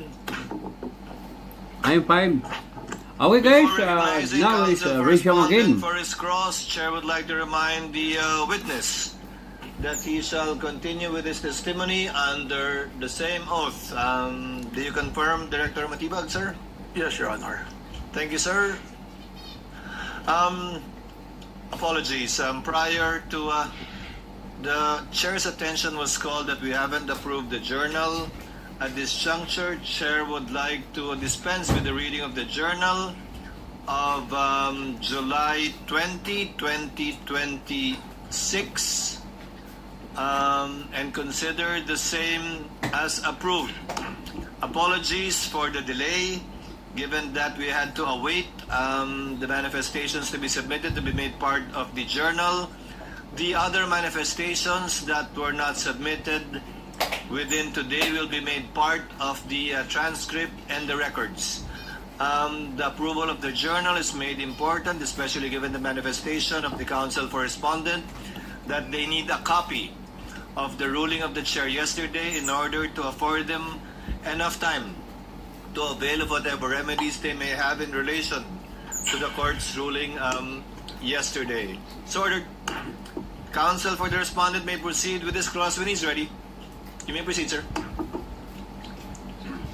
Good afternoon, Director Batid. Good afternoon. As NBI Director, you are the Chief Executive of the Bureau. I'm the Chief of the Bureau. Yes. And part of your duties is to oversee the conduct of investigation, correct? Tama po. You're also authorized to issue subpoenas for the production of witnesses and documents, correct? Correct. Tama po. Very well. Now, the NBI conducted an investigation following the November 23, 2024 press con, am I right? I'm aware under the report that there was a subpoena issue, Okay. but I have no personal knowledge of the issue. Okay, we'll go there in a while. But this investigation was documented in the 2 affidavits of investigation, correct? That's correct. And did you read and understand these 2 affidavits of investigation? I read the affidavit of investigation which was forwarded to the Department of Justice, which is dated February 11. Okay. So, as part of that investigation, will you agree that individuals were subpoenaed? There were individuals subpoenaed. More or less 10 Your Honor, subpoenas? Your Honor, please. Counsel for the panel of prosecutors, rather, the lead prosecutor is recognized. Your Honor, the witness was appointed as NBI director only in February 2026. His testimony with respect to the first investigation will only be based on records. Your So Honor- if it will go into the detail of the investigation, I'm afraid, Your Honor, he is not competent as he has no personal knowledge about the first investigation, Your Honor. To begin with, asked and answered, and the witness was about to answer if he knows, given that he is the current superior of this agency, and I presume that he has kept himself abreast of what happened in his agency prior to his assumption in February of 2026. Witness may answer if he knows. Please repeat the question. So, more or less around 10 subpoenas were issued. correct? No knowledge again. If you know. Well, I cannot count, Alright. but I know that their personalities subpoena. Okay, very well. Now, these people were asked to appear before the NBI, correct? Yes, that is the very purpose of the subpoena. Okay. Now, these appearances were on various dates in November and December of 2024, correct? If you know. I cannot recall Okay. exactly. Now, if you know also, some appeared while some did not. My God, Yes, I was cannot informed recall during the again. briefing. All right. Now, for those who appeared, the NBI conducted interviews with them. Yes, All right. And minutes of these interviews were recorded, correct? that is the standard procedure. So I suppose during that time it was recorded. SOP. All right. So after the interviews, the interviewers who were also NBI agents executed affidavits. Is that also a part of the SOP? Yes, that is correct. Okay. And the affidavits attested that interviews were conducted, correct? Yes, it will be signed by the investigating officers and eventually signed by a superior officer. Okay. Very clear so far. Now my question to you is this. Did you actually participate in these stages of the investigation? Your That is Honor? very impossible because I'm not yet a director at that time. Okay, that's okay. Are you aware that a subpoena was issued to VP Sara? Yes, I was informed. Did you sign that subpoena? I was not No. there. I All cannot right. sign Okay. it. Are you aware that the subpoena was issued to Dempsey Reyes of the Philippine Daily Inquirer? I know that there are personalities of PINA who were present during the press conference on the November 23, but I cannot recall who are the personalities because I just went through to the affidavit of investigation. Did you sign that subpoena for Dempsey Reyes? That's impossible because Okay. I'm not that there. That's okay. Now, are you aware also that a subpoena was issued to Red Mendoza of Manila Times? We can confront you with a hard copy if you just want to refer to it, but you can answer also. At any rate, we are showing the soft copies, Your Honor, Your Honor, may I just... for the benefit of this honorable court. Assisting counsel may approach the witness. What is the pleasure of the lead prosecutor? Your Honor, may just enter into the record that the witness already testified that he has no personal knowledge about the first investigation, and all his testimonies will be based only on the records existing in the NBI. At any rate, Your Honor, If he knows, witness will answer. Your Honor, may we request also that those flashed in the big screen be explained by the defense counsel? I already explained, Your Honor. We're confronting the witness with hard copies, and the subpoenas, the soft copies thereof, are displayed. May we know, Your Honor, if these documents are pre-marked? Well, it is part, Your Honor, of Articles of Impeachment, Annex G9, pages 159 onwards. So it is part of the records of this case. These May are we know not our if they are documents. pre-marked? Yes, we can mark it. And it was also pre-marked. It is But at any pre-marked. rate, Your Honor, these are not our documents. These are NBI documents, Your Honor. No, the query is just if it's pre-marked, so that the senator judges can refer to it if at all when they The read marking, the case. sorry, Your Honor, the marking is D-1-145, Your Honor. Which document, counsel? Because I see 8 documents. In succession, Your Honor. In succession. Those are all parts. Counsel may proceed. All right. Now, Your are you- Honor, may I be clarified only about the XX, which are superimposed on those documents on the screen? Counsel for respondent will please reply. Your Honor, it was based on the witness's own answer that he did not personally sign. Nonetheless, it does not reflect the exact document referred to by the defense, Your Honor. And that should not be allowed, Your Honor, with all due respect. It is just to illustrate, Your Honor, for the benefit of the senator judges and as well as the public watching so that they can also follow the Lead prosecutor, we will allow it. So for the information of senator judges, the counsel for the respondent confronted the witness with respect to these affidavits that were part of the investigation conducted prior to his assumption as NBI director. And the witness simply stated that he has no personal knowledge with respect to the execution, or due execution rather, of these 2 affidavits thus far out of, I presume, 10. May I comment, Your Honor? The lead prosecutor may register her comment. May I know what is wrong with just presenting the exact document instead of those which are marked with XX? Your Honor, I'm afraid it will give a wrong impression to the viewing public that those XX has something to do with inability, perhaps, or whatever impression it may give to the witness with respect to to attending to the subpoena, Your Honor. Short May we resign- just remove those XX? We don't mind if they flash the documents, but it should be an exact reflection of what the document is. Short rejoinder, Your Honor. No need for a rejoinder. Court is ruled, and the court notes the observation, manifestation, and objection of the lead prosecutor. Again, I think it's quite plain that these are documents that the witness cannot or does not have personal knowledge about because he was not yet the NBI director. Counsel may proceed. Witness may answer. All right, I'll move on. Are you aware that the subpoena was issued to Red Mendoza of Manila Times? I'm aware that there is a subpoena, but on the actual issuance of the subpoena at that time, that will be impossible to be aware of because I'm no longer I am not yet the NBI director. So in short, he did not sign it. I did not All right, sign okay. it. I think it was Oh, signed that- by Glenn Ricarte. All right, that's enough. Okay. Now, are you aware also that the subpoena was issued to Bons Magsambol of Rappler? Based on the affidavit of investigation, I think it was mentioned. And did you sign that subpoena? It is again signed by a certain Glenn Ricarte. Are you aware that the subpoena was issued to Ana Rosario Malindog-Uy, also of Manila Times? Again, based on the investigation report. And did you sign that subpoena? No. All right. Are you aware that the subpoena was issued to Jason Rubrico of SMNI? Again, based on the investigation report. Did you sign that subpoena? Your Honor, may I respectfully interrupt? Oh my God. Lead prosecutor is recognized. The prosecution is willing to stipulate as to the issuance of this subpoena by the National Bureau of Investigation during the time that the witness is not yet appointed as the NBI director, Your Honor. But that's not my question, Your Honor. Anyway, I think Your Honor. unless you're willing to stipulate, counsel, to abbreviate the proceedings, that insofar as the questions of the counsel for respondent is concerned, that for the remaining 4 subpoenas, that the same answer of the witness for the previous 6 ones will be the same. We are willing to stipulate on that, Your Honor. We are not willing to stipulate, Your Honor. We'll just ask for a ruling from the court. In that case, witness may proceed. A witness may answer. Counsel will please proceed.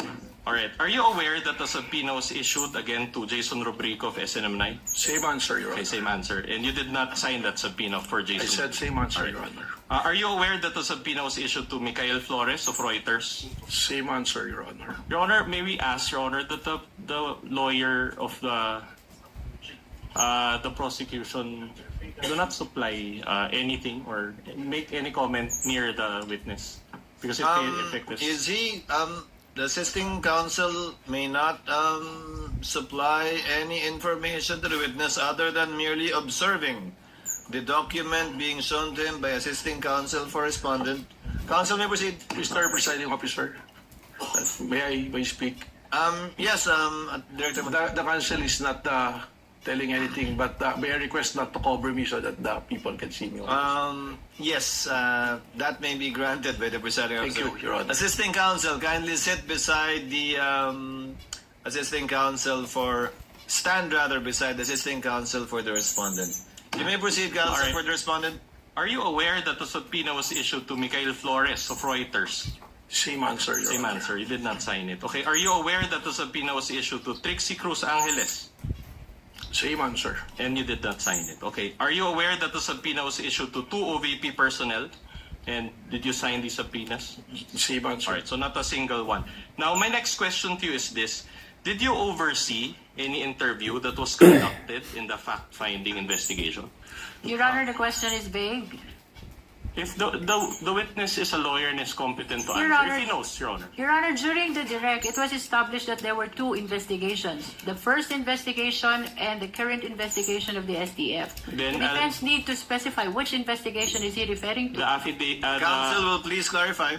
Okay.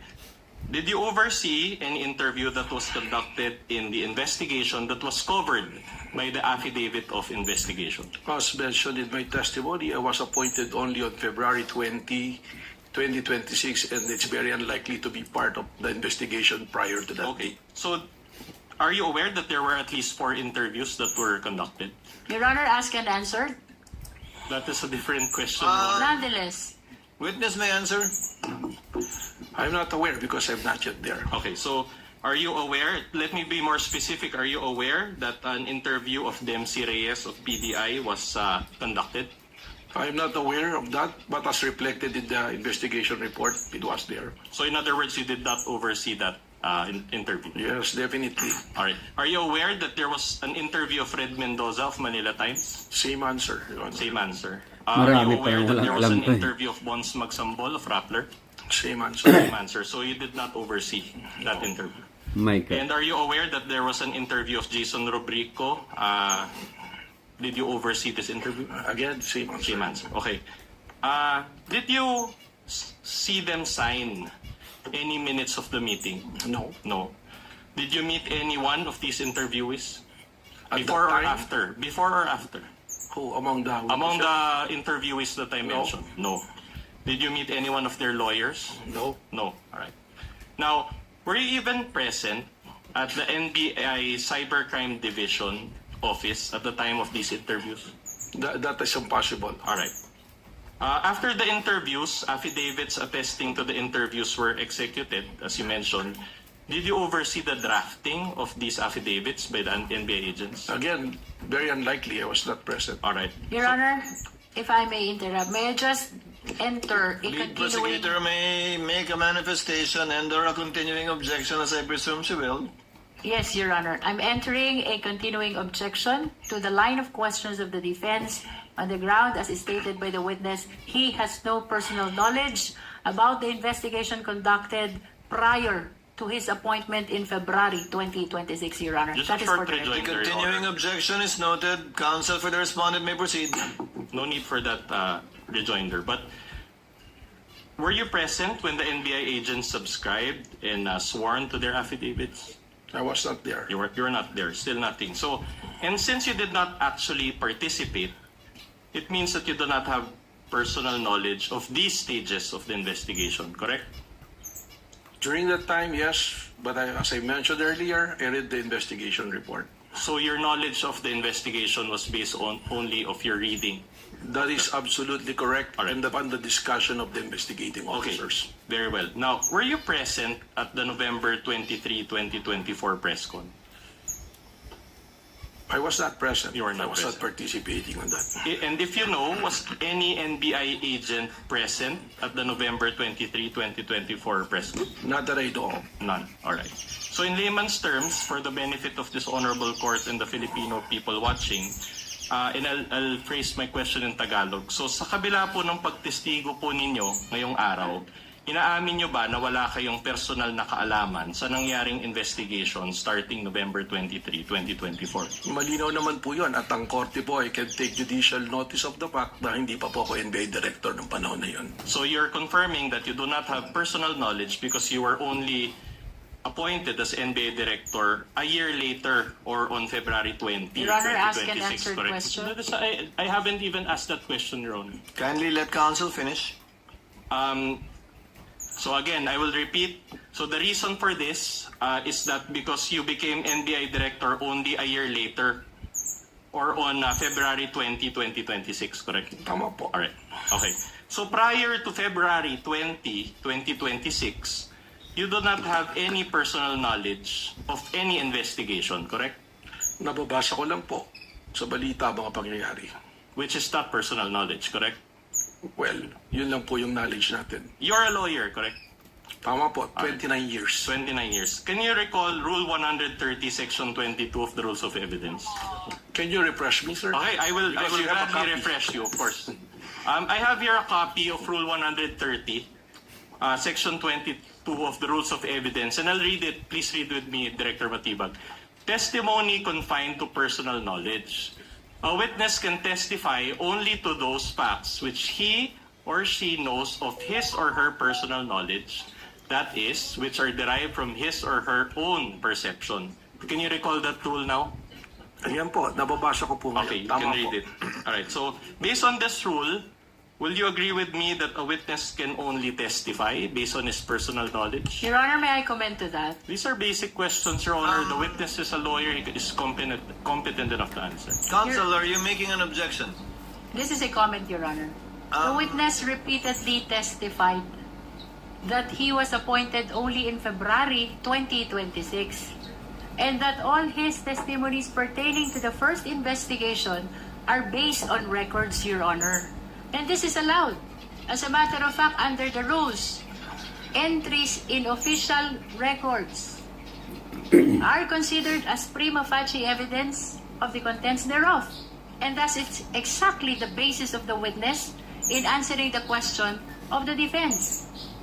All his knowledge pertaining to the first investigation are based on records. Short rejoinder, Your Honor.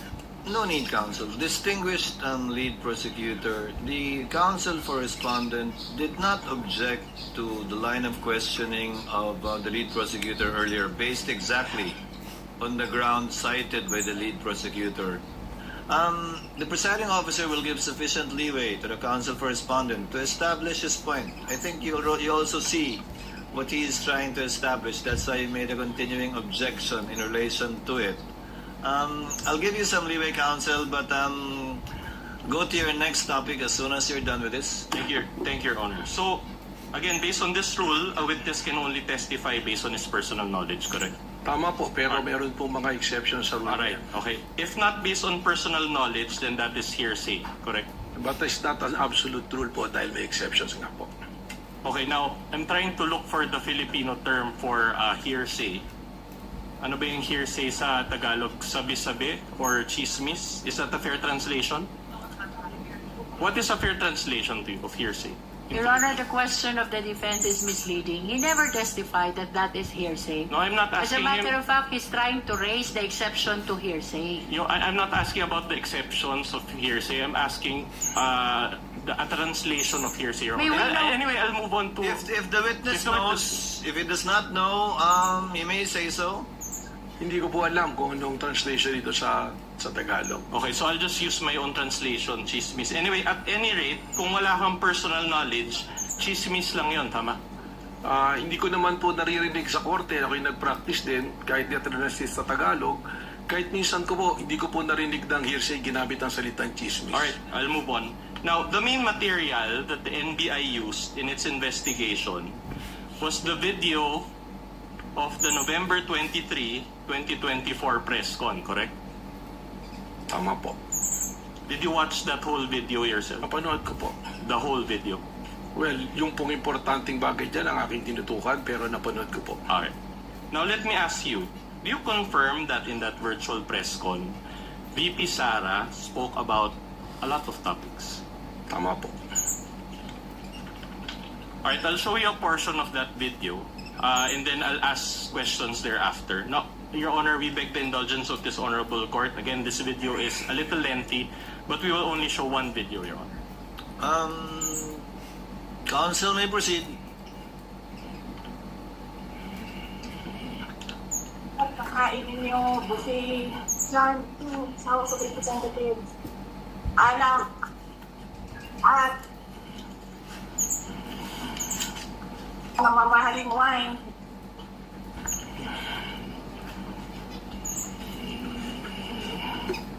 Yan. Yung taong bayan na pinamisan ninyo, 20 pesos rice. Yung taong bayan na hindi ninyo pinupuntahan sa mga bumilidad nila, ano sabi nila?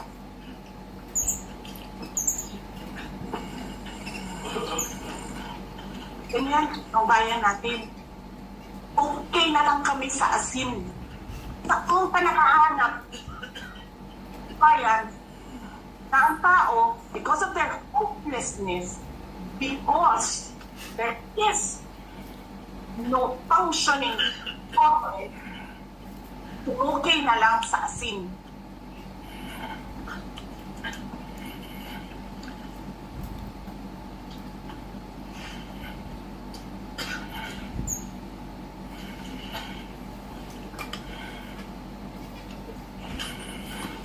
Alang abogado si Attorney Lopez eh. Kasi alam niya kung ano sasabihin niya doon sa mga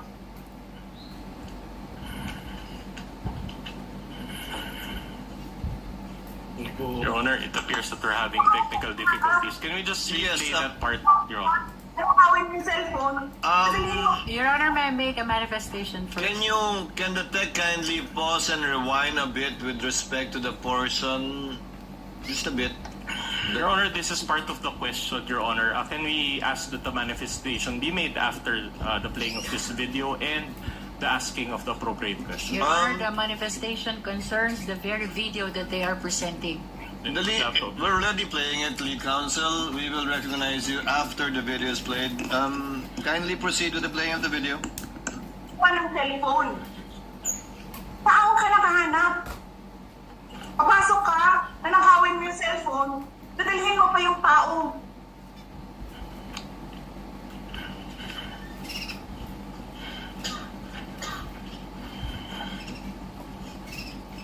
Diba? Princess, you're raising your hand.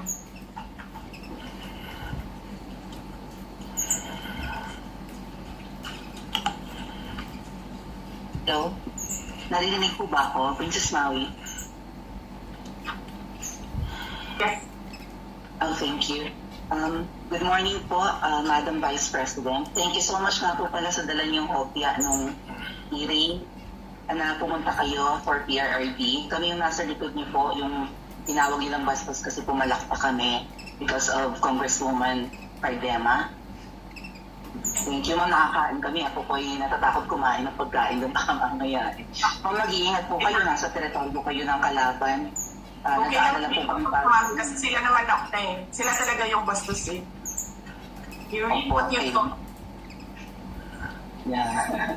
Mag-iingat po kayo kasi sa dinami-rami po ng inyong mga pasabog ngayong gabi, it seems like marami po talaga kayong alam about them, no? Dahil sa pagkakasama niyo sa kanila during the campaign and during the 2022 elections.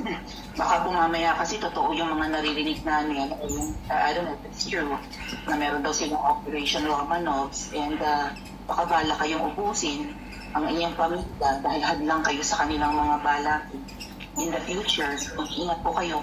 Kami po kasi kami ng EDSA Friday Crew, kami yung bumaba pa every Friday dyan sa EDSA because we believe yan yung tamang venue sa dinami-rami na ng problema natin. Ang kaya lang naman po namin gawin ay manawagan na bumaba na yan. Ano po kami ang remedy naman yung mga nasa posisyon o ng mga kayang labanan itong napakarami na pong ginagawang corruption at krimen laban sa taong bayan. Ano po ang pwede nyo maging remedy para matapos na ito? Lalo't nagsisigaw na po ang taong bayan na mag-people power. Yes. Huwag kang mag-alala, ma'am, sa security ko. Kasi may kinausap na ako na tao. Gusto kanya, pag pinatay ako, patayin mo si BBM, si Lisa Araneta, at si Martin Romales. No joke. No joke. Nagbilin na ako, ma'am. Pag namatay ako, sabi ko, huwag ka tumigil, ha. Kung hindi mo mapatay sila. And then he said yes. So, alam mo, ma'am, yan ang lagi kong sinasabi sa mga kabayan na ang laban, wala dyan sa EDSA, ma'am. Wala dyan sa mga highway. Ang laban, ma'am, nandun sa loob ng palasyo. Yan ang problema. We appreciate yung expression ninyo ng disgust, ng pagkamuhi, ng hopelessness, kasi it reflects kung ano yung nararamdaman ng marami, milyon nito. Alam ko yan, ma'am, kasi kahit saan ako pumunta, ako ang binoto namin yan dahil sinabi mo, iboto namin.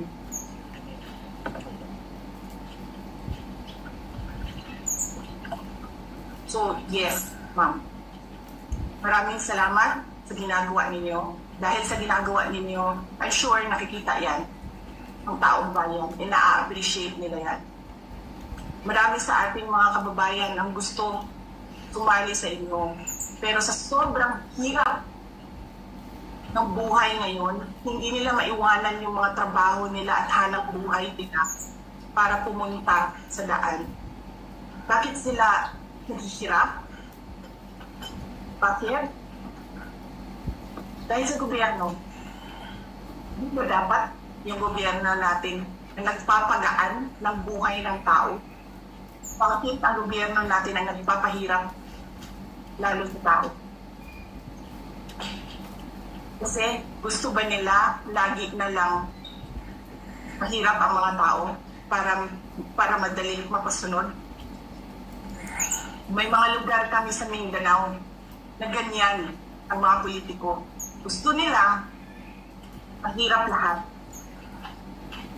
Diba? Hugan lang nila ang kwarta.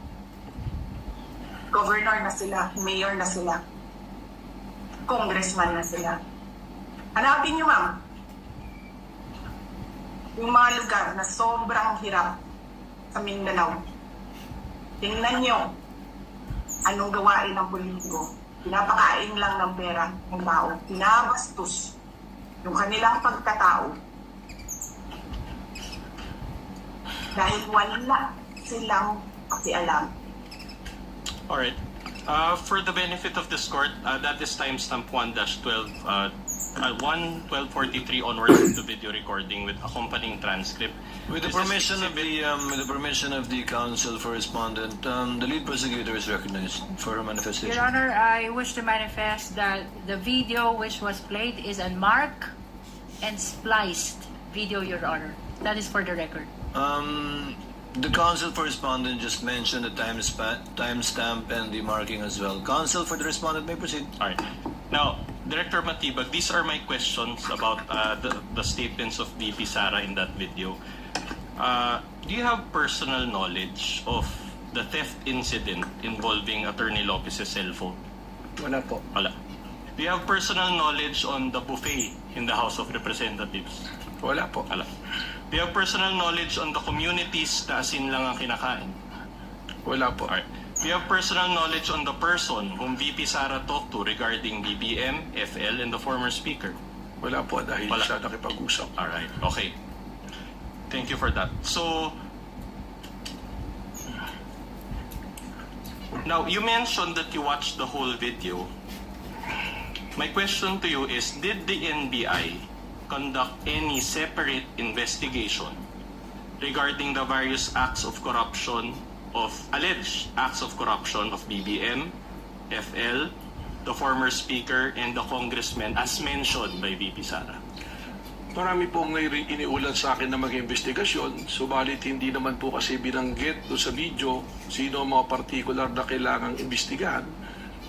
Kaya naman po yung investigasyon na ginagawa ngayon ng NBI, maaaring tumutukoy na po sa mga taong binabanggit po. Alright, but as NBI director now, you have the authority to investigate alleged cases of corruption, correct? Tama po yun. Alright. In fact, you came out in the news recently stating that you will investigate the 2019 SEA Games, correct? Tama po. Alright. And the 2019 SEA Games came prior to this 2024 press con, correct? Tama po. Okay.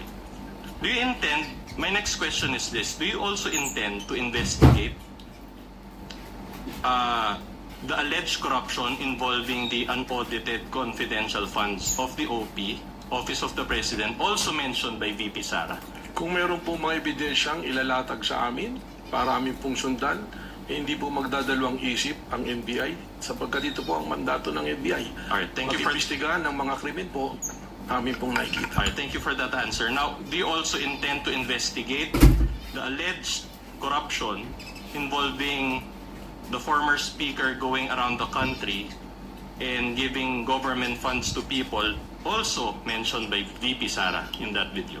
Your Honor, may I comment, Your Honor? What is the comment of the lead prosecutor? We are objecting to that question, Your Honor, as the same is misleading. Your Honor, if he knows, he said he watched the whole video, he listened to the statements. There was a statement there. Witness may answer, if he knows. Well, kung meron po mga ebidensyang pumapasok tulad ng lahat ng aming ginagawa, we are driven by evidence and the process and the law na dapat pong sundin. Alright. Now, my next question is, your wife is also a member of the House of Representatives. That is correct po. And she is Representative Maria. Your Honor, with all due respect. This is cross, Your Honor. Maybe given leeway, Your Honor. Allow the counsel to finish the question and then you may make your objection afterwards. Finish your question, counsel, for the respondent. She is Representative Maria Rene Ann Lourdes G. Matibag. Before I the witness object, Your Honor. answers, what is the objection of the lead prosecutor? The questions, Your Honor, of the defense with regards to the wife of the witness is totally irrelevant. Your Honor, And that should not be allowed. Your Honor, these are the, credibility testing questions, the- Your Honor, which is always relevant. The objection is overruled. It tests the freedom from bias, if any, of the witness regarding his testimony, and the chair will allow it. Witness may answer. Your Honor, may I just enter There a was continuing objection on the line of questions pertaining to the wife of the witness, Your Honor. So noted. Witness may answer. Opo. Alright. Now, let me direct your attention to House Resolution number 989. This is also part of the records of this case, entitled Setting Forth the Articles of Impeachment Against Vice President Sara Z. Duterte. Permission to use a pointer, Your Honor. Now, it appears that from this document Counsel may do so. that your wife is one of the endorsers of this House resolution. Can you confirm that? Yes, the name is sir. It's there. Okay. Now, there's a signature page also. The pages, this document is not numbered, but it appears that it's around page 19. Can you confirm if this is your wife's signature? I think I have no authority to confirm the signature even if she is my wife. So you can confirm the signature of your NBI agent, but not your wife. It's appeared to be her signature, but I have not confronted with the document so that I can compare it. At any rate, Your Honor, may we allow? With the NBI, it's different. I testified earlier that it was presented to me, and I asked him if he signed it, and I'm familiar to his signature because he's always making submission to my office. All right, that's okay. At any rate, Your Honor, may we allow may we request, Your Honor, that we be allowed to submark this particular portion. Again, this is already May we part request, of the Your records. Honor, that the witness be confronted first with the document, and We may will we do that, request Your as well that the assisting counsel for the prosecution be allowed to approach. We will do Assisting that. Your counsel Honor. for the respondent may please confront the witness with a document in the presence of assisting counsel for the prosecutor before counsel for respondent requests it to be marked. Witness will kindly look at the document and answer the question. May I first manifest, Your Honor, that the photocopy, the document being presented to the witness is a photocopy. Your Honor, if at all we can agree that the court's copy be submarked, Your Honor. And we request, Your Honor, that the first page that we showed and this signature page around page 16 be marked, be submarked, even at later, Your Honor, before the clerk. It shall be done at a later time. In the meantime, by the oath of respective counsels, I believe we can rely on this copy, subject to confirmation in the marking of the actual copy that the court has. And You're referring to the impeachment resolution on impeachment, right? yes, Your Honor, but Your Honor, insofar as the identification of this witness, we are relying actually on the transmittal by the Committee on Justice, which was received by our office on May 11, 2026, Your Honor. Not So by it is- my office, but by the Secretary General of the Senate. Kindly confront the witness with the document so that he may answer intelligently. If you know only, Director Your Matibag, Honor, that respectfully, is the if I may say something, the court Yes, will allow me. Director Matibag. In order to save time and the questioning of the defense counsel, I think he's going to the position if my wife endorses the article of impeachment so that we save time and it's on record. It's a matter of public notice. Yes, my wife is one of the endorsers of the impeachment. Duly noted. Counsel, move on. All right, thank you for that admission, Director Matibag. And despite that spousal relationship that you admitted, you decided to appear and testify today, correct? My decision to be a witness is by virtue of a subpoena issued by the Honorable Court and by invitation of the Committee on Justice and the prosecution. However, the job of my wife as a legislator is totally detached from me being the director of the National Bureau of Investigation.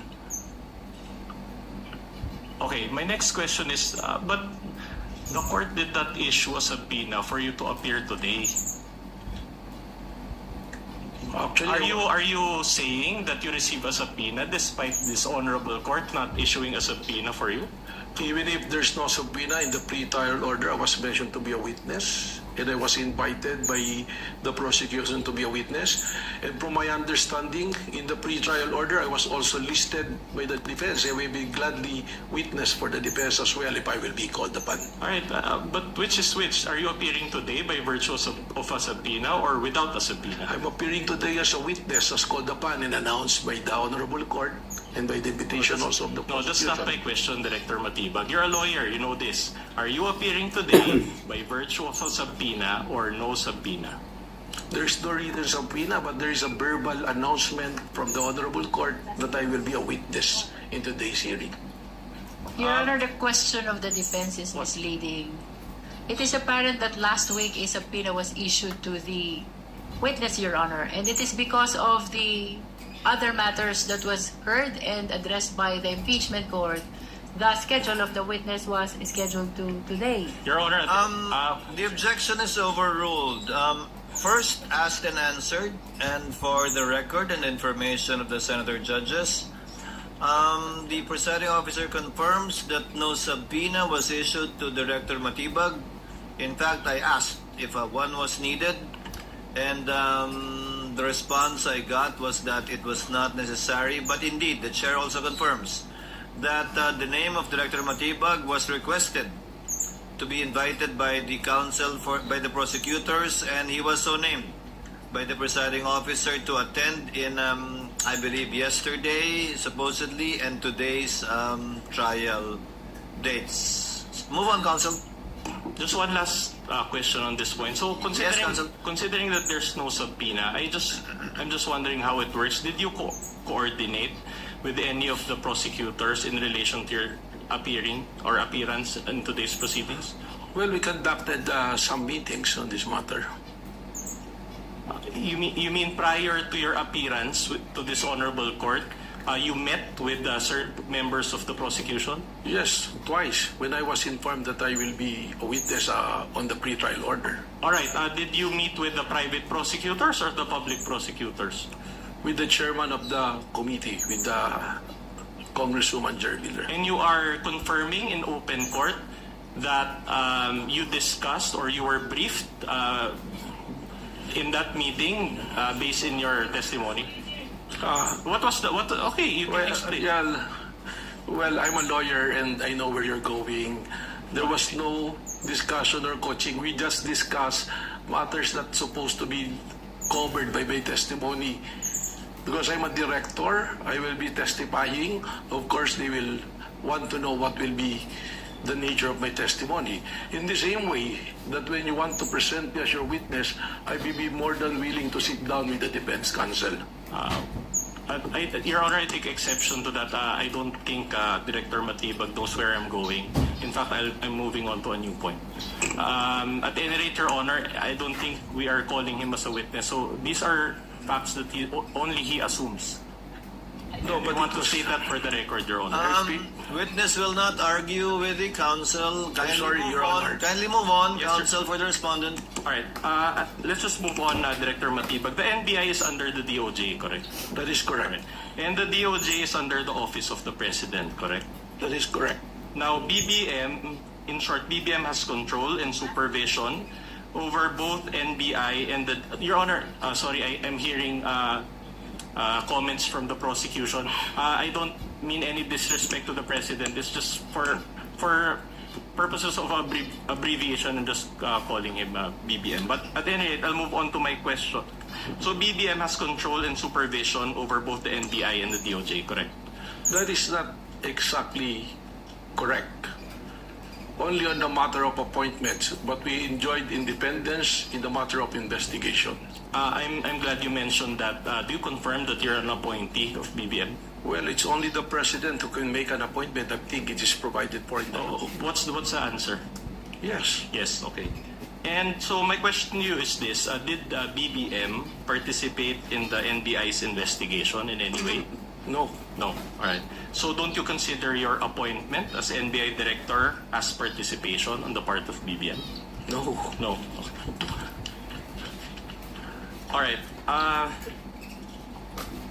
You mentioned a while ago that after the affidavit of investigation, it was submitted to the DOJ for evaluation, correct? For their evaluation and finding if there's enough reason to file a case before the regional trial court or the proper court. All right. And during your direct testimony, you also mentioned that as we speak, it is still pending, correct? That is correct. All right. Now, in other words, in terms of formal charge to be filed in court, that is still not available at this time, correct? It's in the jurisdiction of the National Prosecution Service, which is under the Department of Justice. But insofar as the case that the NBI filed with the DOJ, is it not the case that that charge does not include contracting for the assassination? That is correct. What was filed was grave threat and inciting to sedition. So in other words, at this point, VP Sara is not being made to answer for contracting for assassination, correct? That is exactly what that my testimony covered. That she is being investigated for contracting a person to kill the president. And that is a continuing threat not only to the life of the president, but to the national security of our country. Not responsive, Your Honor. My question is if she's already being made to answer to that particular charge. Made to answer, counsel, meaning has she been subpoenaed? I'll be more specific. Has she been subpoenaed in terms of contracting for assassination? Well, in this impeachment court, she is being on trial, and that is very well covered by the articles. To me, as a lawyer, not only as an NBI director, and as a former dean, that is a betrayal of public trust to me. Because she made an oath of office that she will protect, defend the Constitution, execute laws, do justice to others. Director Because Butibag, let the ito siya. court intervene at this juncture. That is not responsive to the question of counsel. Kindly just answer the question. Has the NBI issued a subpoena against the Vice President with respect to the crime of contracting a killer, allegedly? At this point, Your Honor, not yet. Not yet. Okay. Please proceed, Wow! That's enough. So no subpoena as of now. But in other words, has there been any affidavit of investigation relating to contracting for assassination? My understanding is there was a subpoena issued at that time during the investigation to the Vice President, and the lawyer submitted an affidavit. No. Again, not responsive, Your Honor. I'm talking about an affidavit of investigation executed by the NBI. Not in yet. terms of not yet. Okay, so at this point, would you agree with me that the DOJ has not found any basis for contracting for assassination? Wala pa po sa yun. Alright. So at this point, as of today, there's simply no evidence to warrant the filing of a formal charge for contracting for assassination, correct? That's why kung babalikan po natin yung aking testimonya, this is a continuing and an open investigation as to the contracting a killer. So in other words, the reason why these are not present at this time because your investigation is still ongoing. It's a case build-up and an open, active investigation. Alright. Very well. Now, you mentioned about grave threats and inciting to sedition. My question to you is, these subject matters fall under the category of felonies, correct? That's correct. No. Now, in fact, based on the penalties involved as provided by law, these fall under the jurisdiction of the first-level trial courts, correct? Yes. All right. Now, moreover, for one to be declared guilty of these felonies, the burden of proof is guilt beyond reasonable doubt, correct? That is correct. Now, guilt beyond reasonable doubt, is this a low threshold or a high threshold? Beyond reasonable doubt, of course, it's a high threshold. In fact, it is the highest threshold in It is criminal law, correct. correct? So in other words, para lang for the benefit of the Filipino people watching, so hindi ka pwedeng magsampa ng kaso nang hindi mo kayang patunayan, correct? Tama po yun, dahil meron pong Memorandum Circular number 20 ng Department of Justice kung saan sinasabi that when you file cases, there should be a reasonable certainty of conviction. Thank you for that clarification. So if the threshold is guilt beyond reasonable, if this threshold of guilt beyond reasonable doubt is not reached, then the accused must be acquitted, correct? Tama po yan. And insofar as grave threats or inciting to sedition, it is the trial courts that will decide that, correct? That is correct. Not the DOJ. The DOJ will submit the information and the resolution for prosecution. At the end of the day, it will be the court who will say whether it's guilty or not. All right.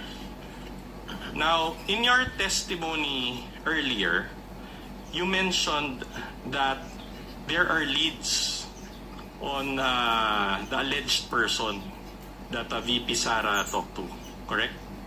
Yes. But let me ask you this. During that press con, did VP Sara mention the word assassin? Wala po. All right. Now, the investigation on these leads, are these already final? Pakiulit po. The investigation based on these leads that you mentioned, are these already final? Hindi po. Hindi pa. Malinaw po sinabi ko that this is a continuing and open investigation po. Alright, so in other words, you haven't given any opportunity for VP Sara to confront this alleged person, correct? Hindi pa po. Alright. But will you agree with me that confronting this alleged person is part of due process? Tama po. Kaya mas maganda nga po kung si VP Sara mismo magsabi dito kung meron siyang kinausap at kung sino kinausap. But is that part of the SOP also, that you give an opportunity for VP Sara to confront? Tama po. Pag natukoy na po namin kung sino ang tao kanyang kinausap, that is the time na siya po ay aming kukomprontahin. Para siya po ay masagot niya kung itong taong talaga ito ang kanyang kinausap para patayin ang Pangulo. Alright. My next question is very simple. So you offered your testimony before this impeachment court, even you performed SOP or giving opportunity to VP Sara to confront? Malinaw naman po yung sinabi ko. Pag nakita po namin kung sino ang taong kinausap, siya saka po namin siya kukumprontahin, kasama po ang taong iyon, at kasama po ang mga willing na nagbibigay ng UN Intel para harapin po ang akusasyon na yun. So considering that you're still pursuing those leads, don't you think that your testimony today is premature? Hindi po. Sapagkat malinaw naman po sa statement ng ating Vice Presidente na meron siyang kinausap para patayin si Bongbong Marcos, si Lisa Marcos Araneta, si Martin Romualdez, at sinabi pa niya na walang biro to us sa law investigation. Applying po namin yung pong methodology na ginagamit ng Secret Service sa Amerika, ay papasok po rito na ito isang malinaw na confession ng isang tao na meron siyang isang plano na pagpatay. Okay, I'll move on, but I'll ask you, isn't that a trial by publicity which is not sanctioned by our laws? Hindi po. Sapagkat kaya nga po namin hindi nilalabas yung aming pong mga confidential at secret investigation. Lamang nga po, tayo ay pinatitistigo rito na kailangan natin pong sabihin kung ano na ang naging takbo ng investigasyon. At malinaw naman po sa aking testimonya na dito sa continuing open investigation, active investigation, na kung saan meron pong mga persons of interest. At pag tinanong po natin ito sa mga nakakaunawan ng law enforcement, ganito po talaga ang practice ng law enforcement. In fact, you mentioned during your direct testimony that you cannot give further details, correct? It's Tama po. classified. Okay. So, with all due respect, I'll ask this in Filipino, with all due respect to you, Director Matibag, kung hindi nyo pa po pala kayang magbigay ng detalye, bakit nyo pa po nilabas na may leads kayo in the first place? Sapagkat gaya po ng sinabi ko, malinaw naman na yung pagsasalita ng ating Vice Presidente na siya ay kumausap ng papatay at pumayag yung papatay na patayin ang mga individual na ito, meron na pong pagkakasundo na gagawin po ang isang krimen.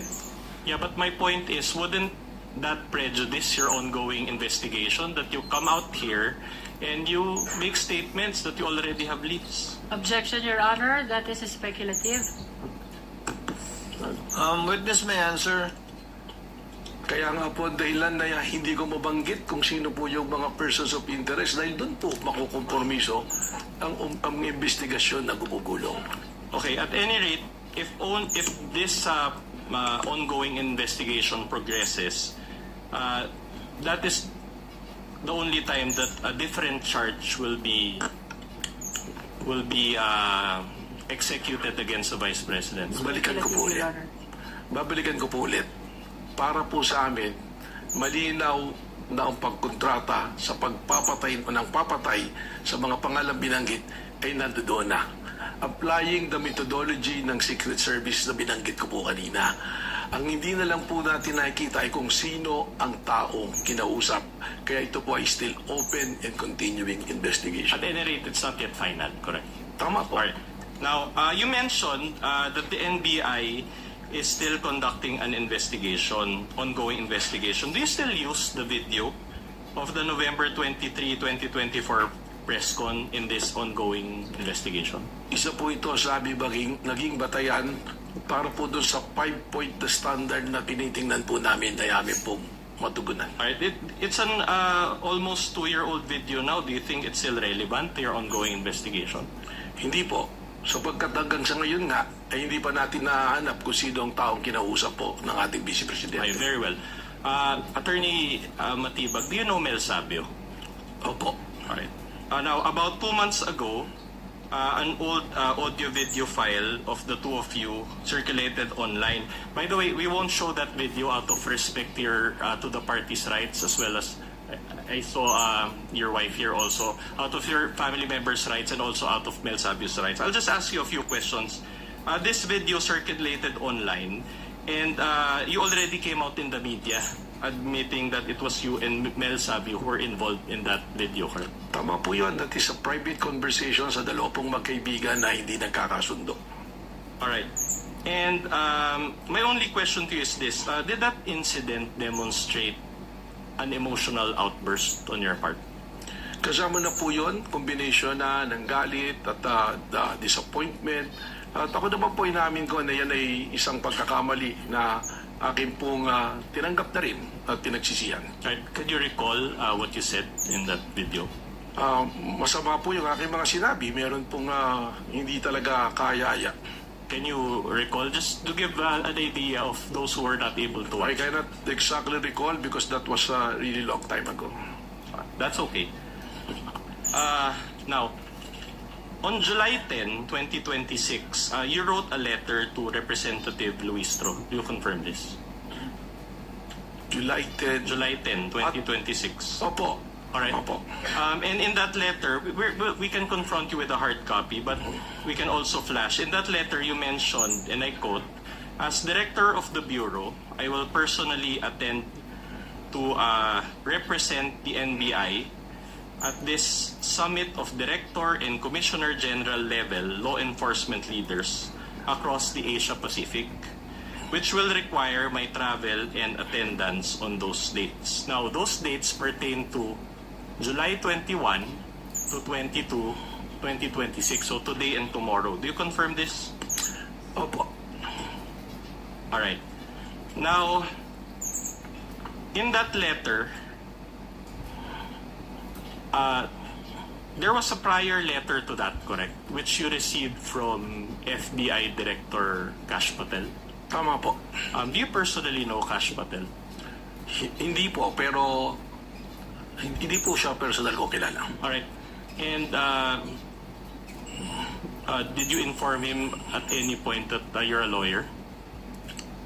Hindi ko po alam kung alam niya na abogado. Okay. That's interesting because in the letter, and I'll use my pointer again, he referred to you as Dear Director Attorney Matibag, which in this record was submitted to this honorable court through the prosecution on July 13, 2026. Now, just a manifestation, this now forms part of the records of this case. Are you friends or did he just research about your being a lawyer? Ganito po kasi ang nangyari dyan. Meron pong high-value target. One of the top 10 most wanted. Si Henry Kimball, ang pangalan po niya, who scammed the government about 2.8 billion. Number 2 po siya sa 10 most wanted. And we have a coordination meeting with our local counterpart ng US Embassy na FBI station in Manila, si Ma'am Courtney, asking for our help for the extradition of this person who happens to have a problem in a court in Makati. They were expecting na ito pong taong ito ay matagal pa bago ma-extradite sa kanila. Lumapit po sa atin sa NBI at dahil natulungan po natin na yung inaakala nilang buwan ang lilipas bago ma-extradite, inatulungan po natin sila sa loob ng 2 araw ay na-extradite po. Kung kaya nung na-extradite po, ito pong si Henry Kimball, ako po ay tinawagan ni Ma'am Courtney ng FBI nang siya nasa Amerika at sinabi na nagpapasalamat. Katunayan po, nagpadala po ng letter of gratitude ang FBI. At yung pong pag-attend ko sa Bangkok, hindi naman po basta lang ako attend doon sa conference. There was an opportunity on the side na magkaroon po kami ng pagpupulong po ng personal ni Director Kash Patel. Yeah.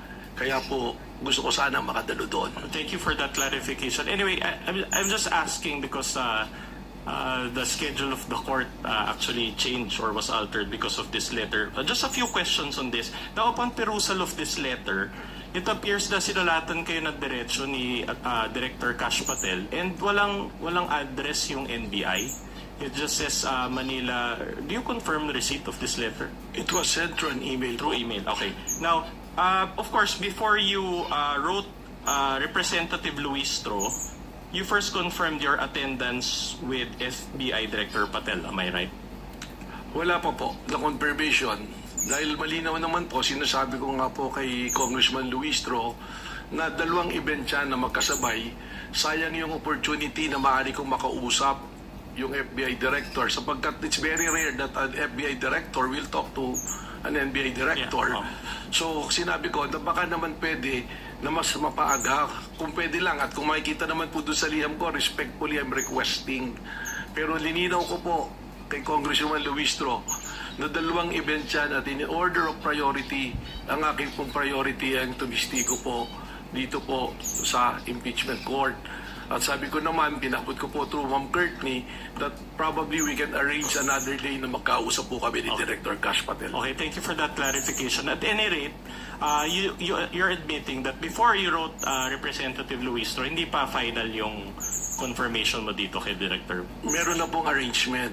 May Pero arrangement alam na. po nila na ako'y magtitistigo. So kung malilipat po, that is the only time na ako po ay pupunta sa Bangkok po. No, I'm talking about may confirmation na kayo ni Director Cash Patel before you wrote Luistro, wala pa. There was already an invitation and information channeled to their local representative, si Ma'am Courtney po.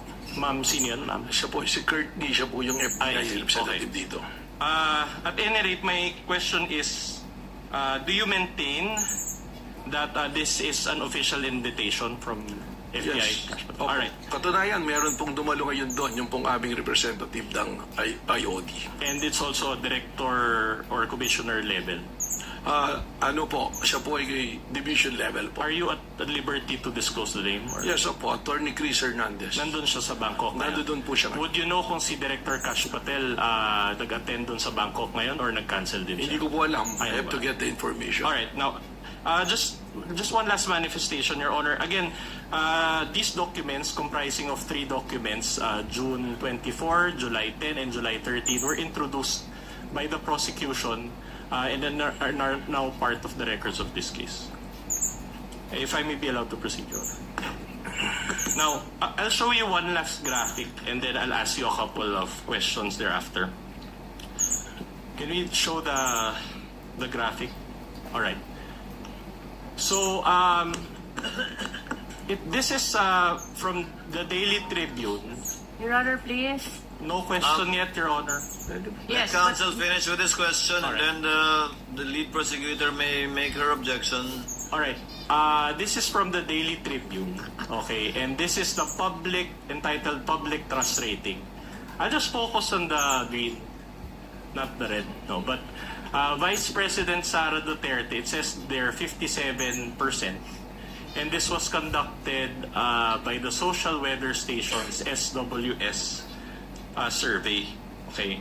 Now, my question to you is this. You mentioned that you have an ongoing investigation.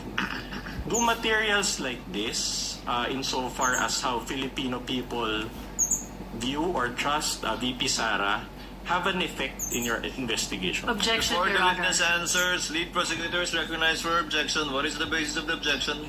Your Honor, the defense is showing a picture of the president and the vice president with a certain rating at the bottom.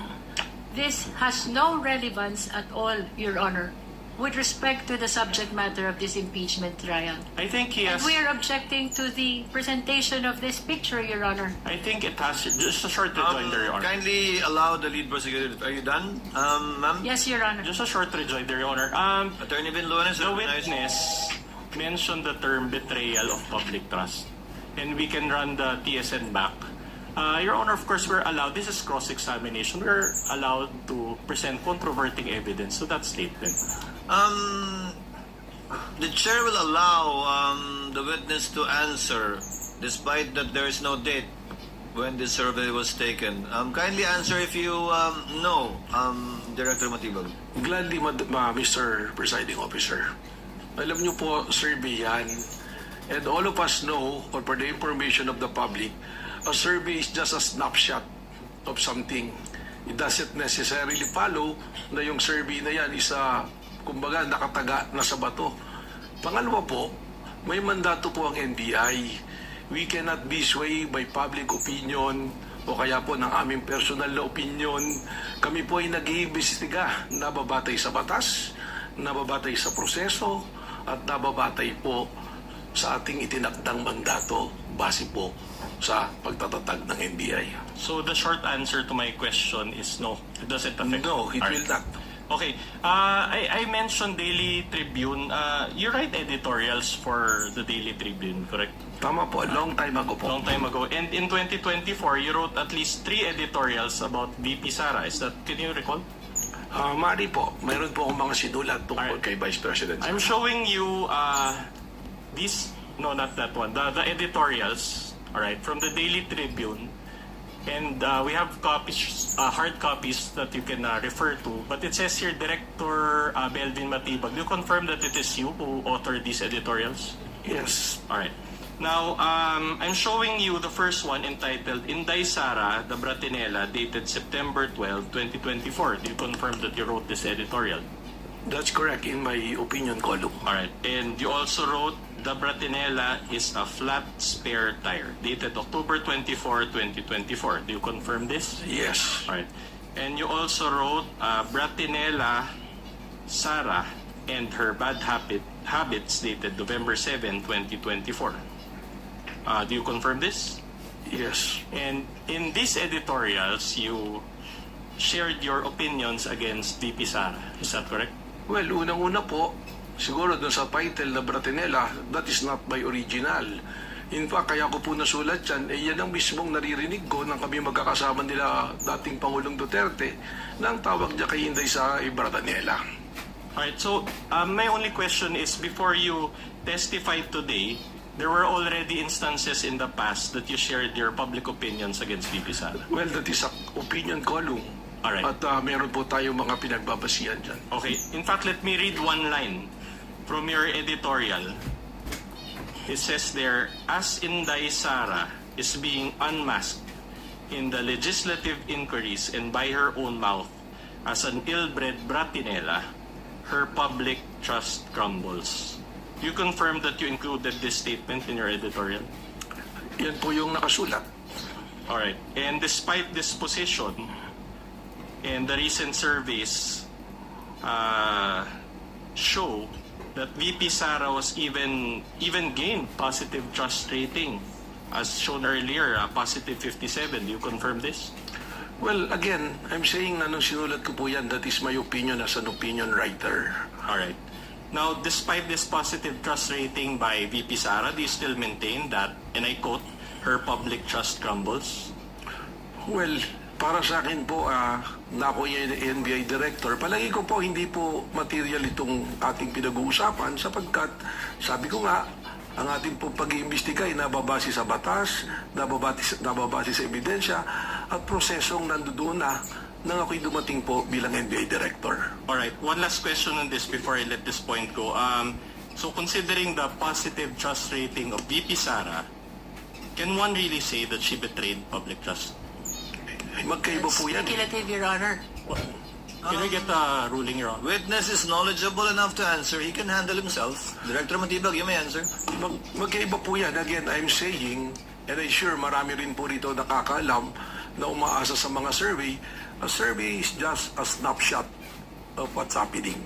It doesn't necessarily follow na pagka yun ang lumabas, ay yun na yung totoo.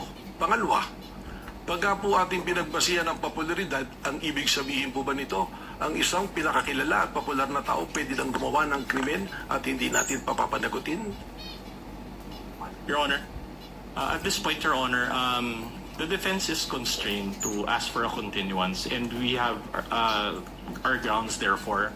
Number one, Your Honor, the testimony of Director Matibag earlier consisted of a lot of new topics, and it is, we believe that it is the right of the respondent to intelligently cross-examine him on those topics. Again, Your Honor, those topics are not included in the articles of impeachment and are considered new. In fact, Your Honor, as earlier stated, we feel that these two topics are a violation of the respondent's right to be promptly and fully apprised of the exact charges against her. So we will need time, Your Honor, to go through those new materials and new points. Secondly, Your Honor, during direct examination, a document, a 100-page document, was introduced and allowed by this court, and that document is unsigned and unnotarized. And we feel like for us to intelligently cross-examine the witness on this document that he mentioned, we need that there's a need. We feel that there's a need for a continuance, Your Honor. What With all does the due lead respect, prosecutor say? With all due respect, Your Honor, we object to the motion for continuance of the defense.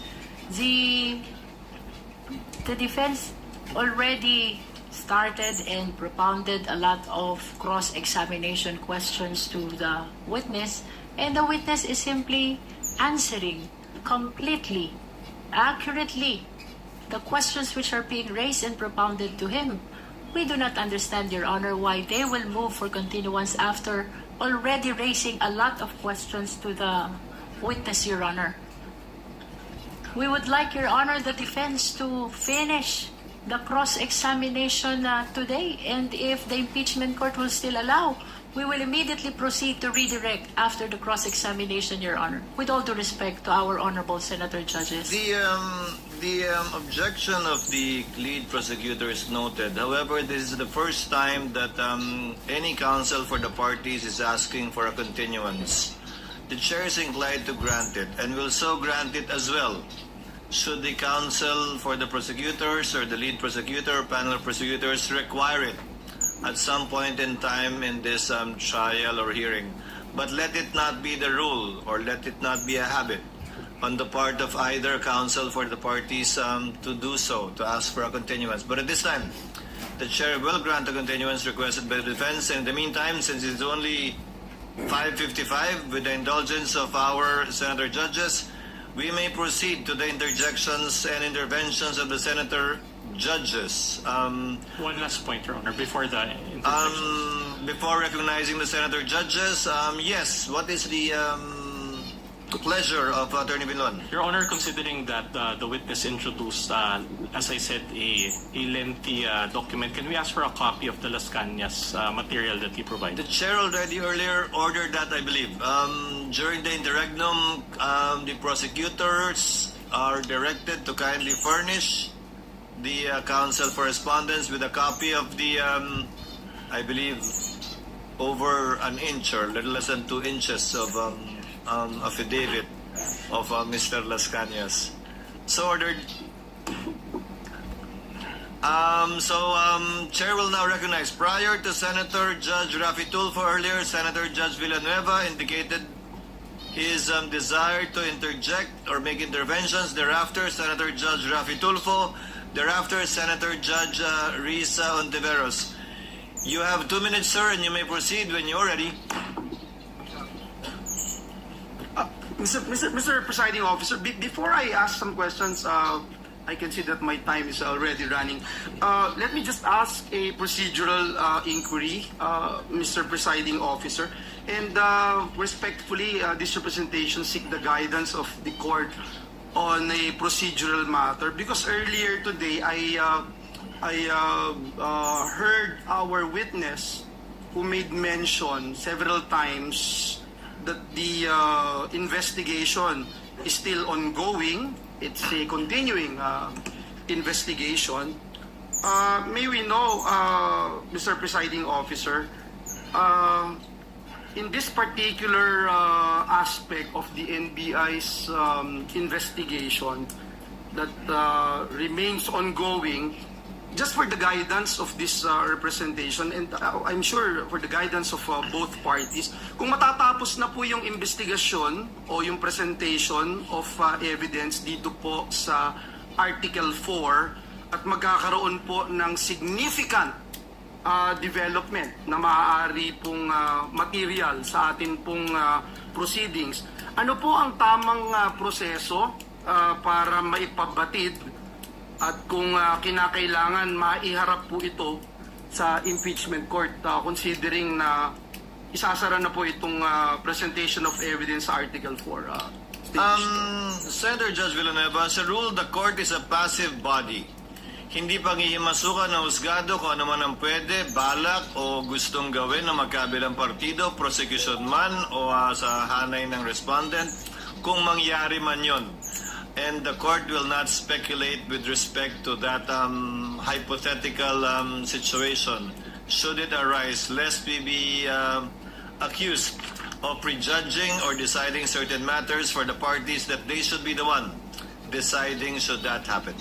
Thank you very much, Mr. President, Mr. Presiding Officer. And In fact, I would suggest na kung maaari ay i-consider because we feel that the suppletory application of the revised rules of court under Rule 6 most directly po doon sa Section 24, Rule 119 of the Rules of Criminal Procedure provides, and I quote, "At any time before finality of the judgment of conviction, the judge may motu proprio or upon motion with hearing in either case reopen the proceedings to avoid a miscarriage of justice," close quote. So just to put on record, Mr. Presiding Officer, na ito po yung magiging proper procedure. Marami pong salamat. That is an option that the court may take, as the rule itself suggests. But at this juncture, the presiding officer would rather leave it to the parties, given that this is an adversarial proceeding, and the parties should know what they should do for the interest of their respective clients. You may proceed, sir, with your questions. You have 2 minutes. Thank you, Mr. Presiding Officer. Thank you, Mr. President. Just one question to our witness, Director Matibag, for the benefit of the court and this representation. Maaari po ba ninyong ipaliwanag kung paano ini-evaluate po ng National Bureau of Investigation ang isang aligasyon na ang isang tao ay nag-utos o kumontrata ng iba upang magsagawa ng isang krimen?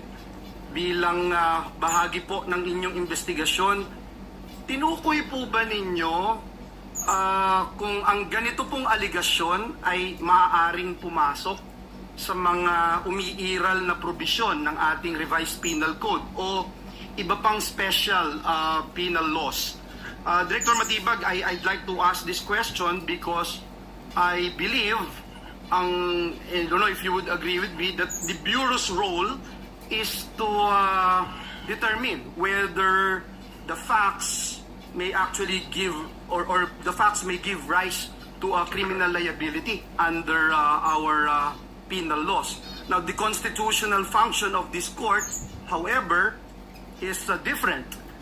We are not sitting as a criminal court to determine guilt beyond reasonable doubt.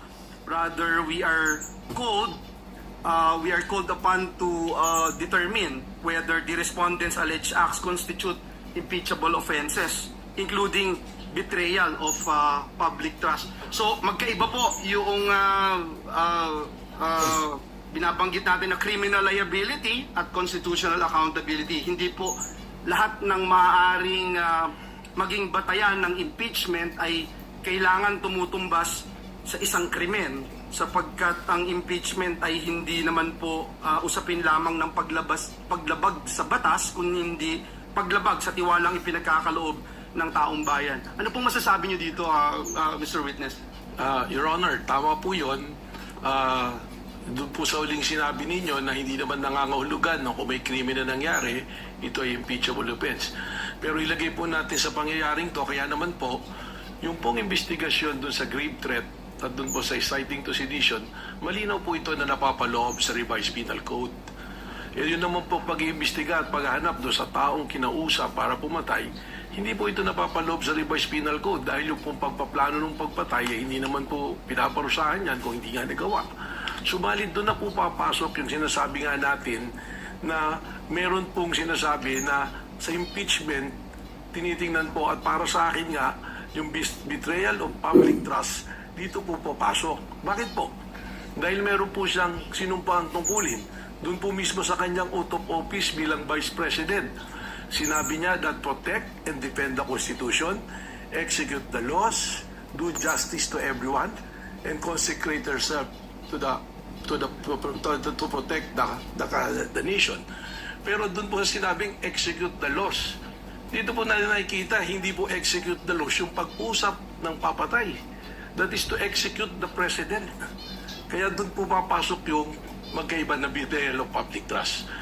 Naintindihan ko po yung binabanggit nyo, yung role ninyo na limitado doon sa criminal investigation at yung findings po ninyo, hindi po, again, I think binabanggit nyo nga po, hindi po ibig sabihin ay impeachable offense kaagad-agad. Tama po. And again, that's why I'm putting into the records na This is not a criminal proceeding, but an impeachment proceeding. Last but not the least, no, dun sa binanggit po ninyo, there is a difference between saying that an individual has not yet been identified and saying also that no such individual exists. So, ang una, nangangahulugan na nagpapatuloy pa po yung Bureau sa pagberipika at pagbavalidate ng impormasyong mayroon ito. Sa ikalawa naman po ay isang konklusyon na matapos ang isang investigasyon. Director Matibag, maaari po ba ninyong ipaliwanag yung kahalagahan ng distinction na ito sa point of view of the NBI sa inyong pag-iimbestiga? Doon na po natin hihiwalay. Before the witness answers, kindly wind up after Yes. that question, Senator Judge Joel. Witness may answer? Yes. Doon nga po natin hinihiwalay yung investigasyon na nangyari doon sa grave threat at inciting to sedition. Pumasok na po tayo doon sa pag-iimbestiga kung saan hinahanap natin yung kinausap. At bakit po tayo naniniwala na may kinausap? Sapagkat doon sa pronouncement po mismo ng Vice Presidente na may kinausap siya at pumayag.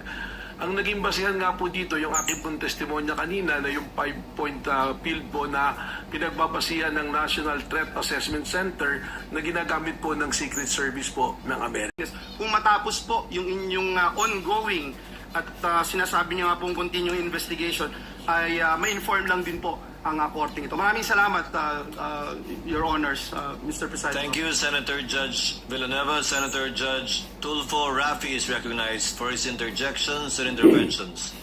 You have 2 minutes, sir, for your questions. You may proceed when you're ready. Mr. Witness, are you familiar with the case of Ronel Mas? Opo, napanood ko po yan. At that time, hindi pa kayong NBI director, no? Or not connected to NBI whatsoever. So, tell us briefly dito sa kaso ni Ronel Mas.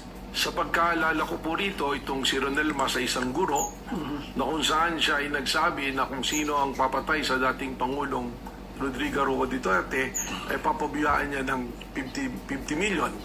At sa pagkakaalala ko po, ang National Bureau of Investigation rin po ang tumugis at tumuli sa kanya, particularly po ang aming pong opisina sa Region 1. At siya po ay kinasuhan po ng pagbabanta at itinuring po na ang threat niya ay isang malaking threat po.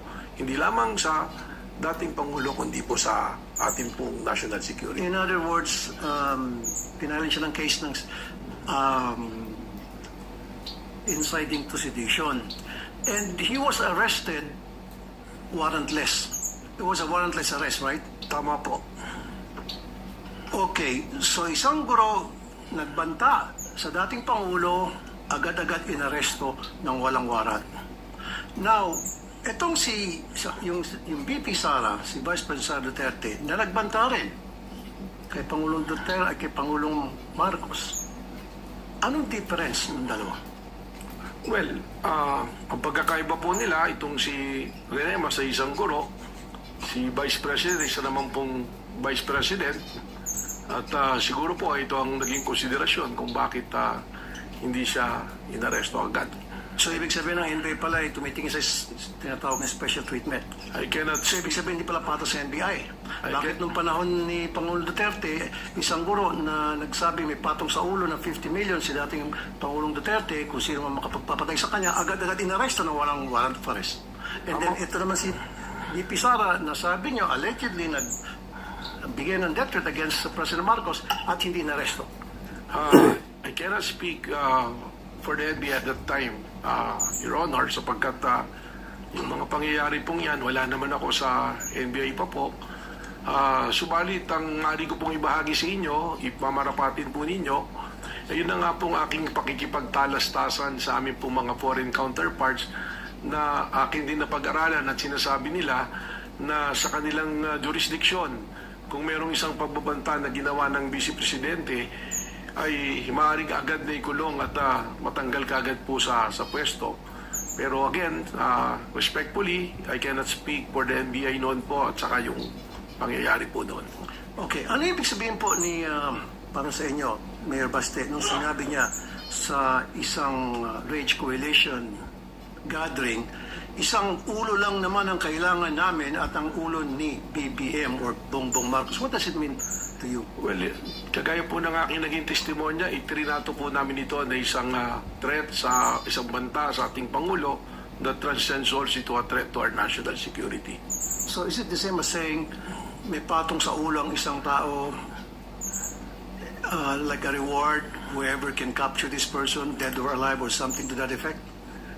It could be that way or it can be in many ways, pero ang sa amin po, ang namin naging interpretasyon nga dyan, isinama po namin ito sa maraming banta sa seguridad ng ating Pangulo at sa seguridad po ng ating So again, bansa. kung tinuturing yung threat, itong salita na ginitiwan ni Baste or Mayor Baste Duterte against President Bongbong Marcos, anong difference niyan doon sa binigay naman na threat ni yung teacher na si Ronel Mas kay dating Pangulong Duterte?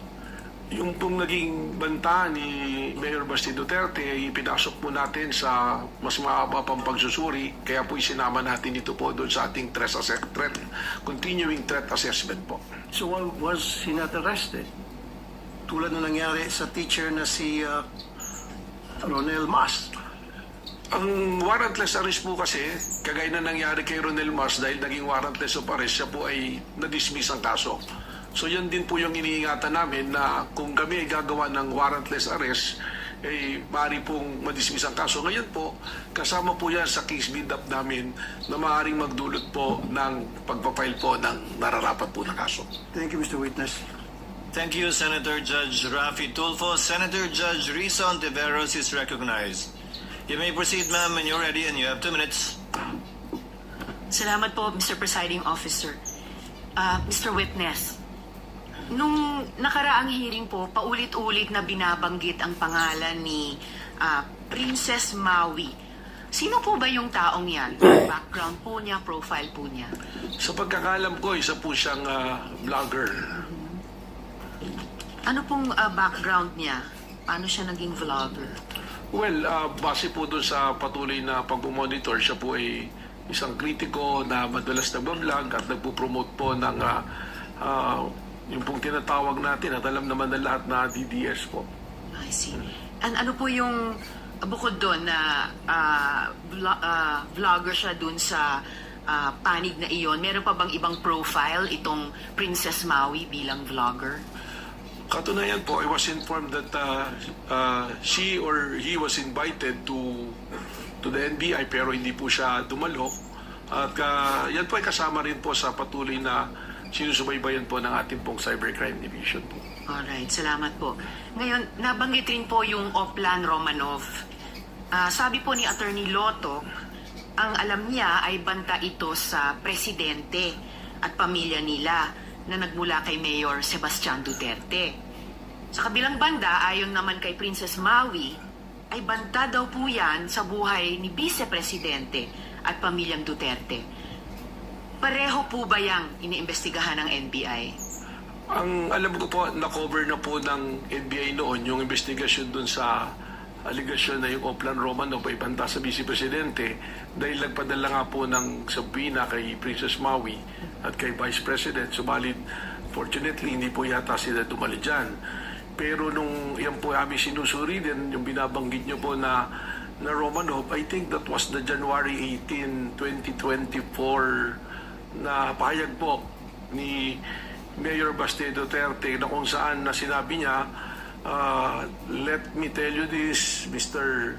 Bongbong Marcos, hindi ko lang po man exact words, but I remember that before you go to sleep, remember the Romanovs and the Mussolinis and what happened to the Marcos family in 1986. Yung po yung nakita natin na isa na naglilink po dyan sa Romanov.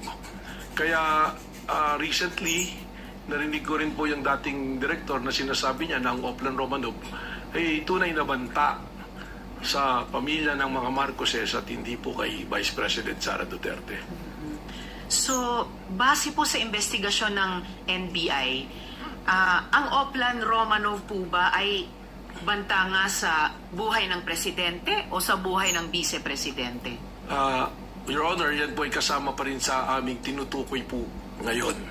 Kaya po meron kaming task force kasama po yan sa aming continuing na surveillance at active investigation po. Alright. May actionable intelligence po ba ang NBI na posibleng patuloy pa rin ang panganib sa buhay ng presidente dun sa linyang iyon ng inyong investigasyon? Tama po yan, sapagkat pinanggit ko nga po kanina yung ginagamit sa National Threat Assessment Center po ng Secret Service ng Amerika, pumapasok po doon yung mga obserbasyon yan. At katunayan po, lalo pang lumawig o lumawak yung mga banta sa presidente, namin pong namomonitor. Pati po mga ordinaryong tao ngayon, ay napakadali po na magbigay ng banta. At para sa amin po, hindi lang naman po yung banta sa ating Pangulo ang aming binabandayan, kundi yung pong bandayan natin ang kaligtasan ng ating mga kababayan at isiguraduhin natin na ang democratic process po ay umiiral sa atin base sa ating pong konstitusyon po. At sa kabilang banda naman po, may actionable intelligence din po ba ang NBI na may totoong banta sa buhay naman ng vice-presidente? Sa ngayon po, hindi po namin tinitingnan kung totoo may actionable intel. Pero, base po sa aming mandato, kasama po sa mandato namin na proteksyonan po ang seguridad ng Pangulo, ng Vice Presidente, ng Senate President, ng Speaker of the House at Chief Justice. Kaya kung wala man pong task force, tuloy-tuloy naman po ang aming pong pagpamonitor dito. Pero sa ngayon, kung isusuma po natin, may actionable intelligence na may patuloy na panganib sa buhay ng presidente, pero wala pang actionable intelligence na may banta din naman sa buhay ng vice-president. Malinaw po yun sapagkat lumabas lang naman po yun doon sa sinasabi nitong si Princess Maui. Salamat po, Mr. Witness. Salamat po, Mr. Presiding Officer. Thank you, Senator Judge Rizal Tiveros. Next to interject and make his interventions would be our Senate President, Sherwin Gatchalian. He is recognized. You have 2 minutes, sir. You may proceed when you're ready. Maraming salamat, Mr. Presiding Officer. Tama po ba, Director Matibag, na after 1 year and 8 months, wala pang nakikitang NBI na nakontratang papatay? Wala po pong specific na personalidad. Wala pang specific na nakikita. Apo. Pero kanina narinig ko sa inyong testimonya na may sinabi kayong hindi banta, kundi isang plano talaga. So may plano. Yun po ang base sa mismong pahayag ng ating pong Vice Presidente na siya ay may kinausap at yung kinausap niya ay pumayag para patayin po ang mga taong nabanggit. Para sa akin po, this is actually a public confession na dahil sa sinabi niyang ito, nalagay po sa alanganin hindi lamang po ang seguridad ng presidente, kundi po ang ating pambansang seguridad. Sino ang kaplano niya? Kung magpaplano, obviously may kasama siya sa pagpaplano. Sino na ang natukoy ng NBI na kasama sa pagpaplano? Yan na po yung binabanggit namin na persons of interest based on the open source intel and the human intel po na ibinabato po sa amin, na yan po ay reported po sa atin ng ating pong task force na itinayo po. Itong persons of interest kasama sa pagpaplano at inamin sa inyo na mayroong pagpaplanong ginagawa para pumatay. Meron po silang impormasyon na magtuturo po dito sa pagpaplanong ito. Hindi sila yung kasama sa pagpaplanong pumatay. Sa ngayon po, doon Magtuturo lang sila. Doon po sa iba persons of interest, meron po kaming kinukonsidera doon na maaaring siya po ang kausap mismo ng At business. anong ebidensya ang magpapatuloy na kasama siya sa pagpaplano o kaya niyang ituro yung pagpaplano? Yan po ang ating kukunin na impormasyon pa sa ating pong mga persons of interest na ating pong sinusurveillance. Katunayan po, as we speak, tuloy-tuloy po yung ating pakikipag-usap. Pati po doon sa mga malalapit sa taong aking pong binabanggit. So tuloy-tuloy pa ngayon ang inyong investigation? Tama po. Ngayon nakita ko na bumuo kayo ng task force. At task force, temporary in nature lang yan, di ba? Kailan matatapos ang inyong investigasyon? Dahil nga nasabi ko 1 year and 8 months na ito, ngayon may bagong task force. So kailan matatapos itong investigation? Ito po ay matatapos finally pag atin pong na-locate specifically ang taong kausap ng Vice Presidente at ito naman pong task force bukod po sa seguridad ng Presidente, we are also guarding po na walang gulo, na yung pong mga destabilization ay atin din pong Hindi, pero kailan matatapos yung investigation para matukoy kung sino yung nakontrata? Only in the time po na atin pong matukoy na finally yung ating pong... Kailan ngayon? Do you have a time frame? Base doon sa pag-uusap nyo dito sa persons of interest nyo, kailan? Kasi, like I said, no, November of 2024 to, may bagong task force ngayon. But in your opinion, no, gusto ko kasi malaman, malapit na ba o malayo pa? I cannot give the exact time, but the task force was established on April 16 and it's doing a great progress po. So sa palagay ko po, malapit na rin natin itong mahanap itong taong ating punti. Can you give me an explanation on yung great, quote-unquote, great progress? Marami pong report na pumasok po sa atin at may mga pangalan po talaga na na-identify natin pong pinupuntahan po. And can you give me a time frame kung within 3 months, 6 months, matutukoy na itong kakontrata? Can you give me a time frame? An indicative time frame? As we go on to the progress, probably po within the 3 to 6 months, magkakaroon po tayo mas malinaw po na data tungkol po dito. But in 3 to 6 months, matutukoy na natin yung kakontrata? Yun po ang ating inaasahan. Okay. In the meantime, nasabi nyo kanina na mayroong kinetic force. No? Ito, ina-assume ko na may nai-impluensyahan. Sino na ho ang nakausap nyo na na-impluensyahan tungkol dito sa mga sinasabi nitong mga sinasabi ng Vice President at yung iba pa? May mga ilan na po kaming pinuntahan at katunayan, may ilan na po kaming sinampahan na rin ng mga kaso at yung pong mga nagbanta through social media ay atin na rin pong nakausap. At yung iba naman po sa ngayon ay kasalukuyang umaharap po sa investigasyon po. Last question. So itong dahil sa kanilang pananalita, nagkaroon ng kinetic force at na-influensyahan ito. At base sa inyong, paano nyo nasabi na influensyahan itong mga taong ito? Kagaya po nung aming mga nakausap, malinaw din po that they're always targeting the head of the president. May correlate po natin doon sa statement mismo ng mayor at ng ating pong vice-presidente po. Maraming salamat, Mr. Presiding Officer. Thank you, Mr. Senate President.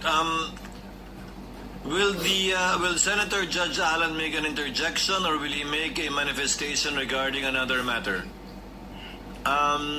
Then the presiding officer will first recognize Senator Judge Aquino for his interjections and interventions. You may proceed, sir, when you're ready. You have 2 minutes. Thank you, Mr. Presiding Officer. Very quickly lang, Director Matibag. Kapag sinasabi kasing bukas pa ang isang investigasyon, posibleng meron, posibleng wala, di ba? Pero ito po, just one question. Sa inyo pong professional assessment, anong porsyento, what percentage is the probability na meron ngang nakausap na tao ang Vice Presidente para gawin yung mga pagpatay sa inyo pong assessment? Hindi nyo pa po masasabi, may kailangan pa kayong ilang buwan, pero sa inyong assessment po ba, anong porsyento po na meron talagang nakausap ang Vice President? Base po mismo sa payag ng Vice Presidente, nakasisiguro po na mayroong kinausap. Anong percentage po? 70%? 100% po, sapagkat siya na mismo ang nagsabi ng kanyang plano na siya ay may kinausap ng papatay at pumayag yung papatay sa kanilang pag-uusap. Okay, maraming salamat, Mr. President. Senator Judge Cayetano Allen is recognized for his interjections. Before that, on the same point of Senator Bam, may I just manifest that I have submitted, Presiding Officer, Mr. Senate President, written continuing objection to the ruling on the Presiding Officer dated 20 July 2026 on the subpoena. But according to the journal service, it will not be included in the journal. May I move that it be included in the records? In the records, whatever is more convenient for everyone. It will definitely be in the record and transcript, Your Honor. We will see what we can do about the journal. Can we get back to you? Yes. Because there's a technical difficulty. I We were believe. just under the impression na until today. That's why hinabol ko ng 5:31, then nilagay ko na lang possible supplemental. But whatever is more convenient for the Then, clerk of court. the chair will entertain a motion to reconsider the approval of the journal earlier so that we can include this in the journal and then approve it. If you would like to make that motion, Your Honor. Well, may I move that we reconsider approval of journal just so that we can include what we agreed on yesterday, which is the written objection. There is a motion to reconsider the approval of the journal of yesterday, July 20, 2026, in order to include as part of the journal the written manifestation of Senator Judge Alan Cayetano, as we have done so with respect to Senator Judges Villanueva, Marcos, Go, Villar Camille, and Legarda. Absent any objections, the motion is approved. Journal is reconsidered. And the insertion of the manifestation of the Honorable Cayetano is so included, so ordered. Thank you, dear colleagues. Would you like to complete the process and move for the approval of the journal now? We move the Senator Judge. approval with the amendment, not an insertion. The journal is approved as amended by inserting the manifestation of Senator Judge Alan Cayetano. Is there any objection? Hearing none, the same is approved, sans the reading of the same. Mr. Presiding Officer, just Yes, one what is point. the pleasure Just of to make a Senator manifestation. Judge Villanueva? Yes, Mr. President. It's that, I just wanted to put on record that this representation is not objecting to the ruling of the chair yesterday, and that the only reason why I wanted to put into the record my manifestation with regard to the ruling of the chair, just to put on the record. Thank you. Duly noted. Senator Judge Cayetano may proceed with his interjections. He has 2 minutes. You may proceed, sir, when you're ready. Good afternoon, Mr. Witness, Director, Attorney Matibag, schoolmate. Good afternoon, sir, Your Honor. Yeah, just on that point ni Senator Bam, I understand as a law enforcer, as an investigator, you have to take all threats seriously. I'll ask you the same questions I asked the two NBI officers, and I do understand they were not under your supervision during that time dahil dun pa sila kay Director Santiago, no? I won't ask all the questions, but you did review the whole video or just the portions relevant to the statement of the Vice President na no joke, yung November 23. Your Honor, napanood ko po yung video, but you're correct. I focus mainly on the issue that is being So undertaken. simple question, paano naging process kung anong parts ng video at ng statement niya ang paniniwalaan mo or ng task force? So it's not personal. I mean, if you were in the task force or as you said, you created a task force now at duty nyo yung safety ng high government officials, anong process nyo kung anong parts ng video ang paniniwalaan nyo at hindi? Ng statements niya, what I meant. Well, ang ginawa po natin dyan, doon po mismo sa konteksto ng kanyang sinabi na humanap siya ng papatay at inutos niya na papatayin ang 3 individual at yun po ay pumayag yung papatay at sinabi pa niya no joke, doon pa lamang po ay na pong nakita yung pong ating hinahanap po na mga pwede niyang pananagutan po sa batas. Well, as an appointee of this government, as a lawyer, as an NBI director, I see your point and I get that. But what I meant is that before that statement, sabi kasi niya, kung papatayin ako, I mean, the record will bear out naman yung eksaktong sinabi niya, no? So this is my paraphrase. But ang pagkaintindi ko sa sinabi niya, kung papatayin ako, eto yung 3 papatayin mo. And ang impression ko, pinagbibintangan niya yung 3 na may plot against her. So, yun ang tanong ko dun sa 2 previous NBI directors. If you're gonna believe that she contracted or talked to, may kausap, no?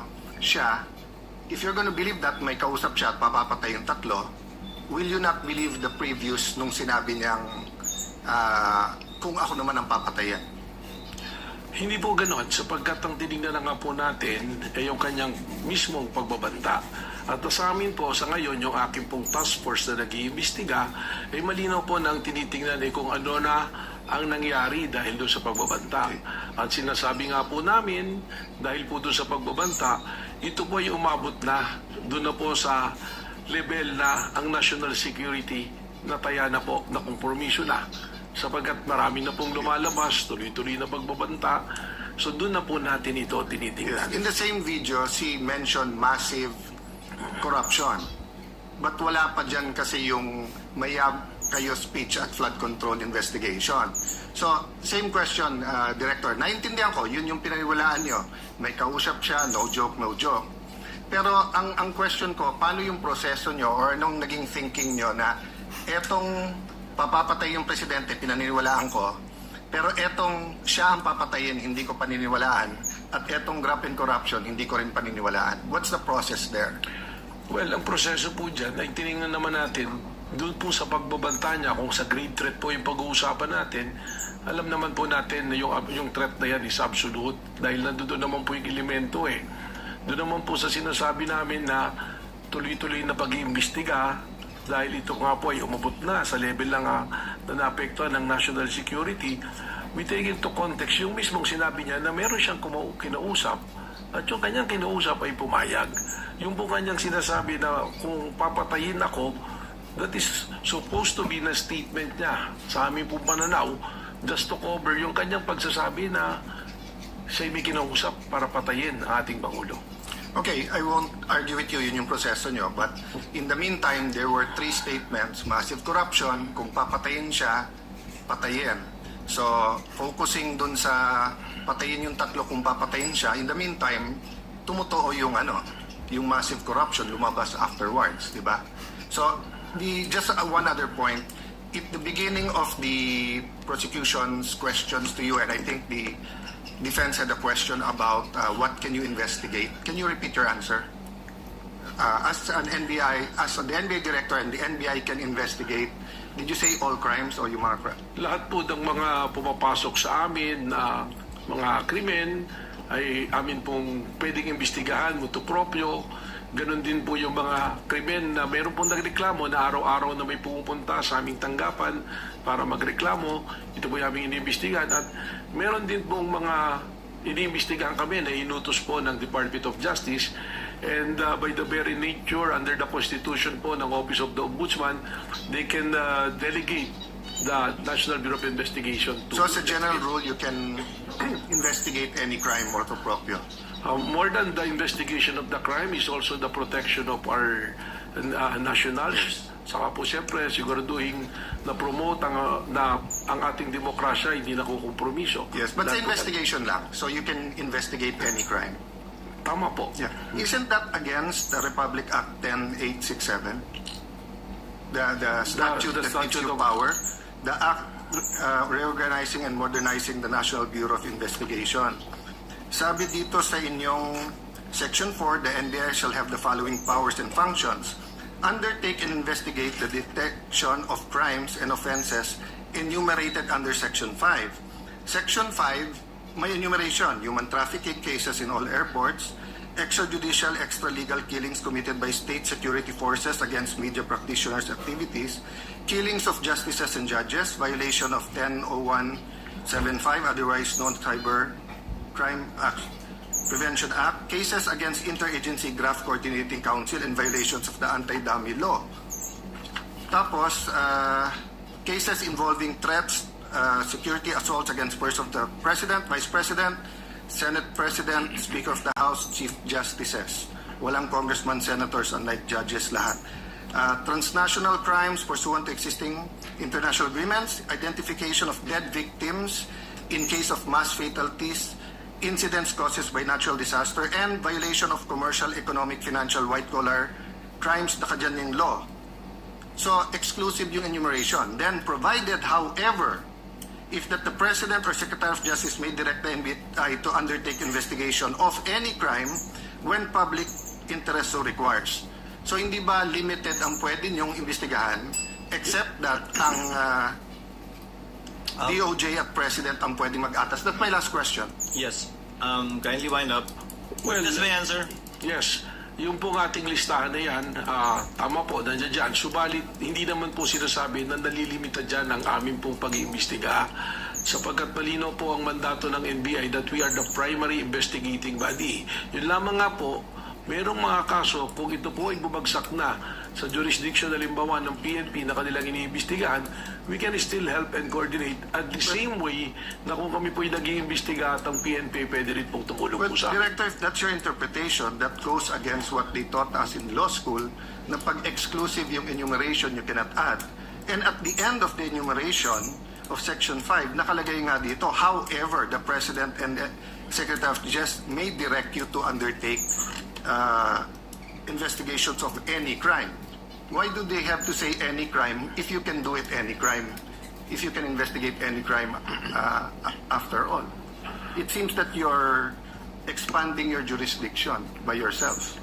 Well, we've been doing po yan sapagkat we have also our primary role to make sure that law and order is being promoted through the NBI din po. Senator Cayetano can avail of the second round later or tomorrow, since I believe Attorney Matibag, Director Matibag, forgive me, will still be here for the continuation of cross. Senator Judge Rafi Tulfo thereafter. Senator Judge Pangilinan. Senator Judge Rafi Tulfo, you have, I believe, one question, right? Actually, 2 questions, Your Honor. You may proceed, sir. You have 2 minutes, actually. Ako, na-stress na ako kanina, 5 minuto ako. Madali. But anyway, going back to Ronald Mas, what was the justification of the NBI back then when Mr. Ronald Mas was arrested without warrant? Well, they consider po that the threat is live and alam nyo nga po, yung sinasabi na lahat po ng threat ay hindi po, ito po yung sinuseryoso. So may nag-order sa na-arrestuin si Ronald I Mas? don't have that recollection. Hindi ko po alam, but the arrest was made by the regional office po of Region 1 po. So, would you admit now na illegal yung ginawa ng NBI noon na pag-aresto kay Ronald Mas na walang warrant? Well, si Ronald Mas po was released precisely the reason why meron pong lapses po May sa lapses. procedure. Okay. Would you also consider na the fact na merong ginawang pagbabanta si Baste Duterte na similar dito kay Ronald Mas na dapat umaksyon din yung NBI tulad ng pag-aksyon nila sa isang guro? Kaya katunayan, yan nga po yung aking binabanggit na tuloy-tuloy po yung investigation sapagkat alam nyo po yung warrantless arrest, lesson nga po dyan kay Romel Mas yan na dapat po kasi immediate po yung pong pag-aresto. Pag yan po ay lumipas na, hindi na po tayo pwedeng mag-aresto under the law sapagkat papasok po ito sa illegal arrest po. Last na lamang. So, make a comparison ngayon. Bakit yung isang guro na nagbanta kay dati pong Duterte agad inaresto at bakit itong isang Vice President na nagbanta kay Pangulong Bongbong Marcos hindi inaresto ng NBI? I can only second guess po na maaaring may pagkakaiba po ng proseso or tinitingnan po ang administrasyon ng panahon na yun at ng panahon po ngayon. Maraming salamat po. Thank you, Senator Judge Rafi Tulfo. Senator Judge Pangilinan is recognized. You may proceed with your intervention, sir. You have 2 minutes. Thank you, Mr. Presiding Officer. Magandang gabi, Ginoong Direktor. Kanina tinatanong sa inyo yung usapin ng trust rating. Na mas mataas yung trust rating ng Vice President kaysa sa Presidente. Bilang abogado, tinanong sa iyo ito kanina, may kinalaman ba ang approval sa trust? Kung mas mataas ang trust rating, ibig sabihin wala nang betrayal of the public trust. Well, wala po. Sapagkat sabi ko nga, sa akin pong pananaw, sa akin din pong kaunting eksperyensya bilang isang political advisor din po, yung ating pong mga survey is only a snapshot ng mga pwedeng nangyayari. Alam naman po natin, ang tinatanong dyan ay ilan lang o magpipili ng lugar kung saan po gagawin yung survey. Hindi po natin pwede itong maging basihan sa pag-imbestiga sapagkat pagkaganyan po yung ating ginawa, magkakaroon po tayo ng problema sapagkat ang mangyayari sa atin dyan, yung tinitingnan pala natin ay yung numero at without accusing anyone, alam naman natin there are surveys that can be manipulated po. No, but having said that, kaya ako lang tinanong yun kasi baka yung mga nakikinig natin mga kababayan ay malito dahil hindi ba tamang sabihin na iba yung trust rating, iba yung betrayal of the public trust. Tama po. Tama? Yung trust rating po ay base sa numero dahil sa survey. Yung betrayal of public trust, malinaw naman po yan na nakasaad sa konstitusyon na ito ay isang basihan ng impeachment. At saan po pumapasok ang betrayal of public trust? Pag meron ka pong ginawa na pag-violate, not necessarily criminal, hindi kailangan ng conviction, kundi sinasabi po, pag tinignan natin yung discussion po ng ating Constitutional Committee ng ginawa yan, binabanggit nga po dyan yung betrayal of public trust, yung hindi mo pagtupad sa yung oath of office, that will qualify as a betrayal of public In trust. other words, negative yung trust rating mo o 100% yung trust rating mo, base sa batas, base sa konstitusyon, pwede kang ma-convict. Whether negative or positive trust rating, pwede ka pa rin ma-convict o ma-acquit. Depende sa ebidensya sa usapin ng betrayal of the public trust. Tama po. Wala pong kinalaman ang survey on the trust rating, kundi kung ano po ang ebidensya na ipinasok po sa ating pong impeachment court. Maraming salamat. Senator Judge Pia Cayetano is recognized for her interjections and interventions. You may proceed, ma'am, when you are ready, and you have 2 minutes.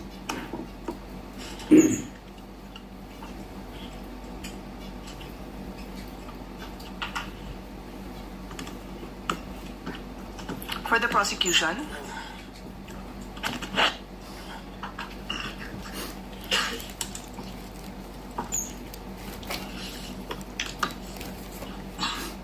do you consider Las Canas an important witness for you, for the prosecution?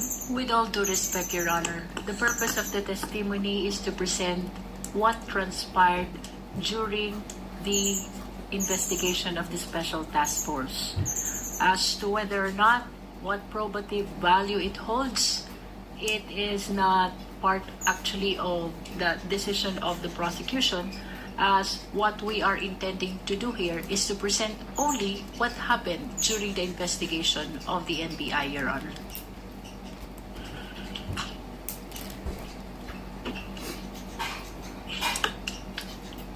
Mr. Presiding Officer, the rules of evidence are very clear.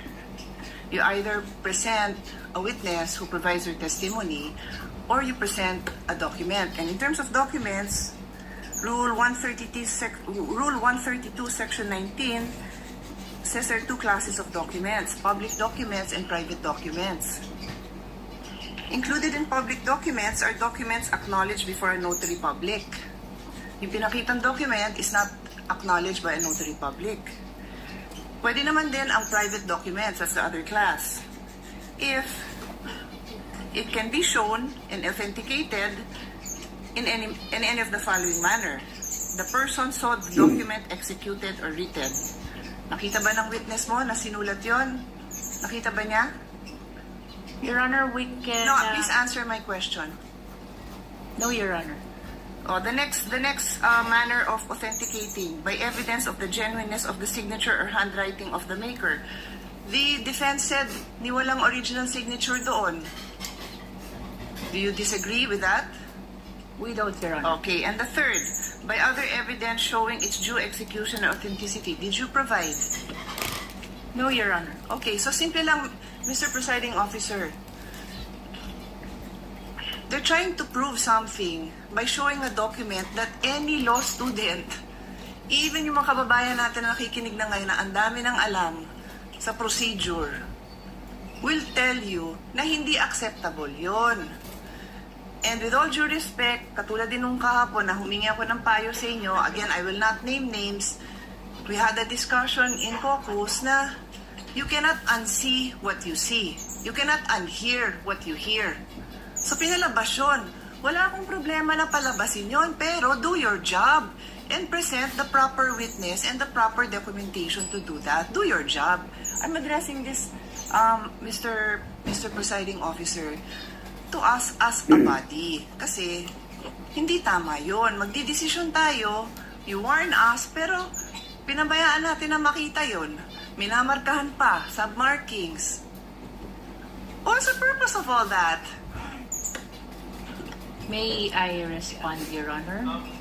Not really. I don't believe because there I was a already question. answered. I already asked you the questions, and you had a chance to respond. Yes.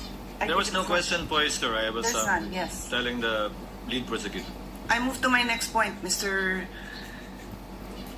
Presiding Officer. Our jurisprudence is very clear, no? A witness must be competent and credible. Hindi ko na babasahin lahat yung jurisprudence natin dyan dahil kompleto na yung record natin dyan.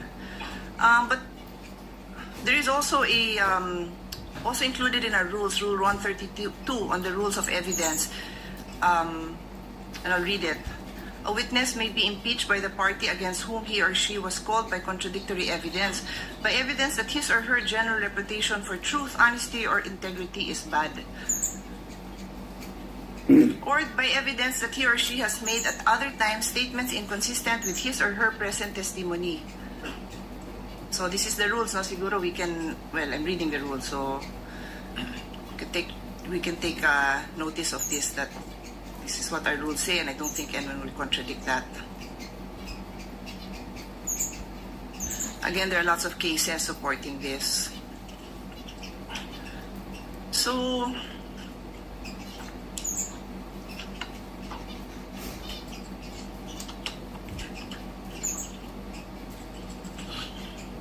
just want to point out, Mr. President, that, just looking for my notes.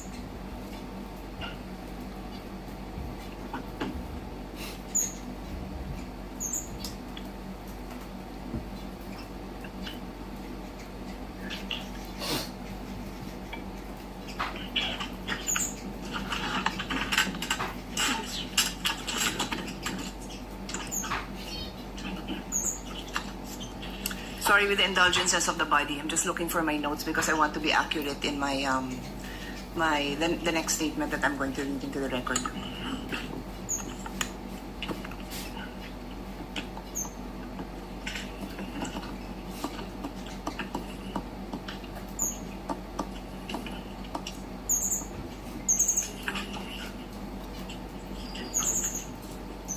If the lady cannot locate it, she may avail of her time again tomorrow since Director Matibag and the counsel for the parties will Pwede be... naman, but if you give me a few more seconds, I might be able to dispose of this issue, Mr. President. Mr. Presiding Officer.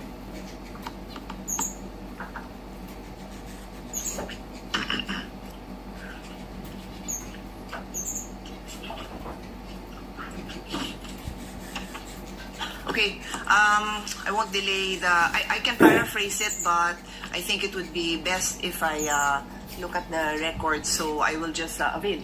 The presiding officer will give the lady first crack at interventions by Senator Judge tomorrow after the cross-examination of the counsel for respondent tomorrow.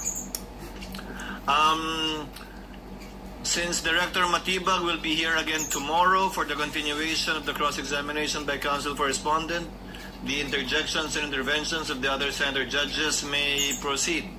Again, after the cross-examination, redirect and recross if any. So the senator judges have time until tomorrow. Unless there are other matters that the counsel for the parties would want to discuss, the court will wind down with some administrative matters. Yes, counsel for respondent. Your Honor, aside from the Las Cañas document, we would also like to request a copy of the AO number 11, just for reference, Your Honor, to be used as AO number 11. The counsel, the prosecutor is directed to furnish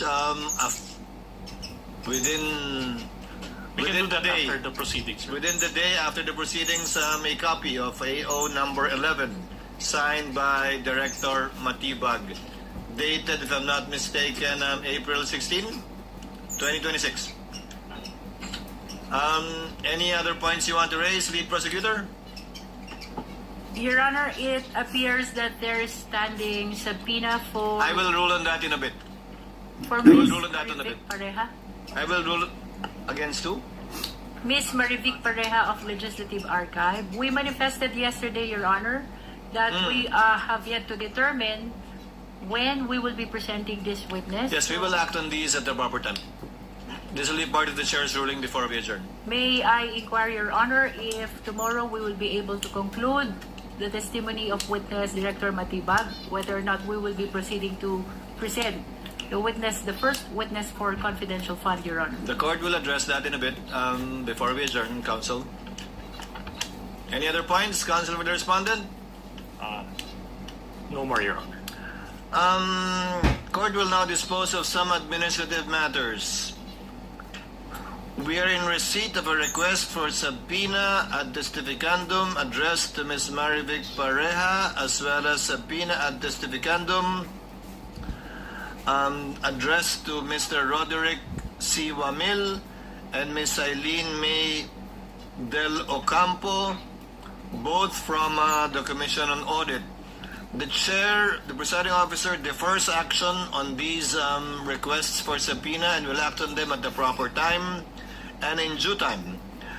In regard to the subpoena ad testificandum and ducestecum issued to Ms. Violeta Constantino and Ms. Nenita Camposano, the chair in the meantime recalls the subpoenas issued to them without prejudice to reissuing the subpoena at a later time for a later date. Para po sa kalaman, dalawang sinabpina ng Senadong ito bilang impeachment court na si Ginang o Binibining Violeta Constantino, Ginang o Binibining Nenita Camposano. Hindi niyo po kailangan magpunta dito sa hukuman bukas. Binabawi pong pansamantala ng hukumang ito ang subpoena in-issue para sa inyo. At mag-i-issue na lamang po kami ng panibagong subpoena kung kailan po kayo kinakailangan magpunta o magtungo dito sa impeachment court sa Senado. What is the pleasure of Senator Judge Zubiri? Thank you very much, Presiding Officer. Just want to ask a question. You are withdrawing the subpoena because you feel that we might not take them up tomorrow? Is that Yes, correct? that is correct, Your Honor. Haba pa ba ito kay witness Matibag? We mean we cannot take it up tomorrow? I would think so. That was pursuant to a discussion with both counsel for the parties earlier. So Senator we're Judge looking Zubiri. at taking up that article on Monday. Yes, that is correct, Your Honor. Okay, thank you, Your Honor. Also, in regard to the trial, the senator judges agreed. Tuesday pala po. I'm sorry. Tuesday, sorry. Monday is the SONA. So Tuesday. I will discuss that too, Senator Judge Zubiri. During caucus, the senator judges agreed for next week there will be no trial on Monday, given that it's the State of the Nation of the President. There will be no trial on Tuesday to afford the minority the opportunity to prepare and deliver their contra sona, which is a tradition in relation to the State of the Nation address by the President. So our next trial date, for your information, which we will clarify on Wednesday, tomorrow, will be on July 29. Now, on July 29, again, as agreed in caucus by the senators and the senator judges, the new time of the trial will be from 10 a.m. to 3 p.m. And the session of the Senate will be on or at 4 p.m. So, to repeat, no trial on July 27, Monday. No trial on July 28, that's a Tuesday. On Wednesday, our trial will resume July 29 at 10 a.m.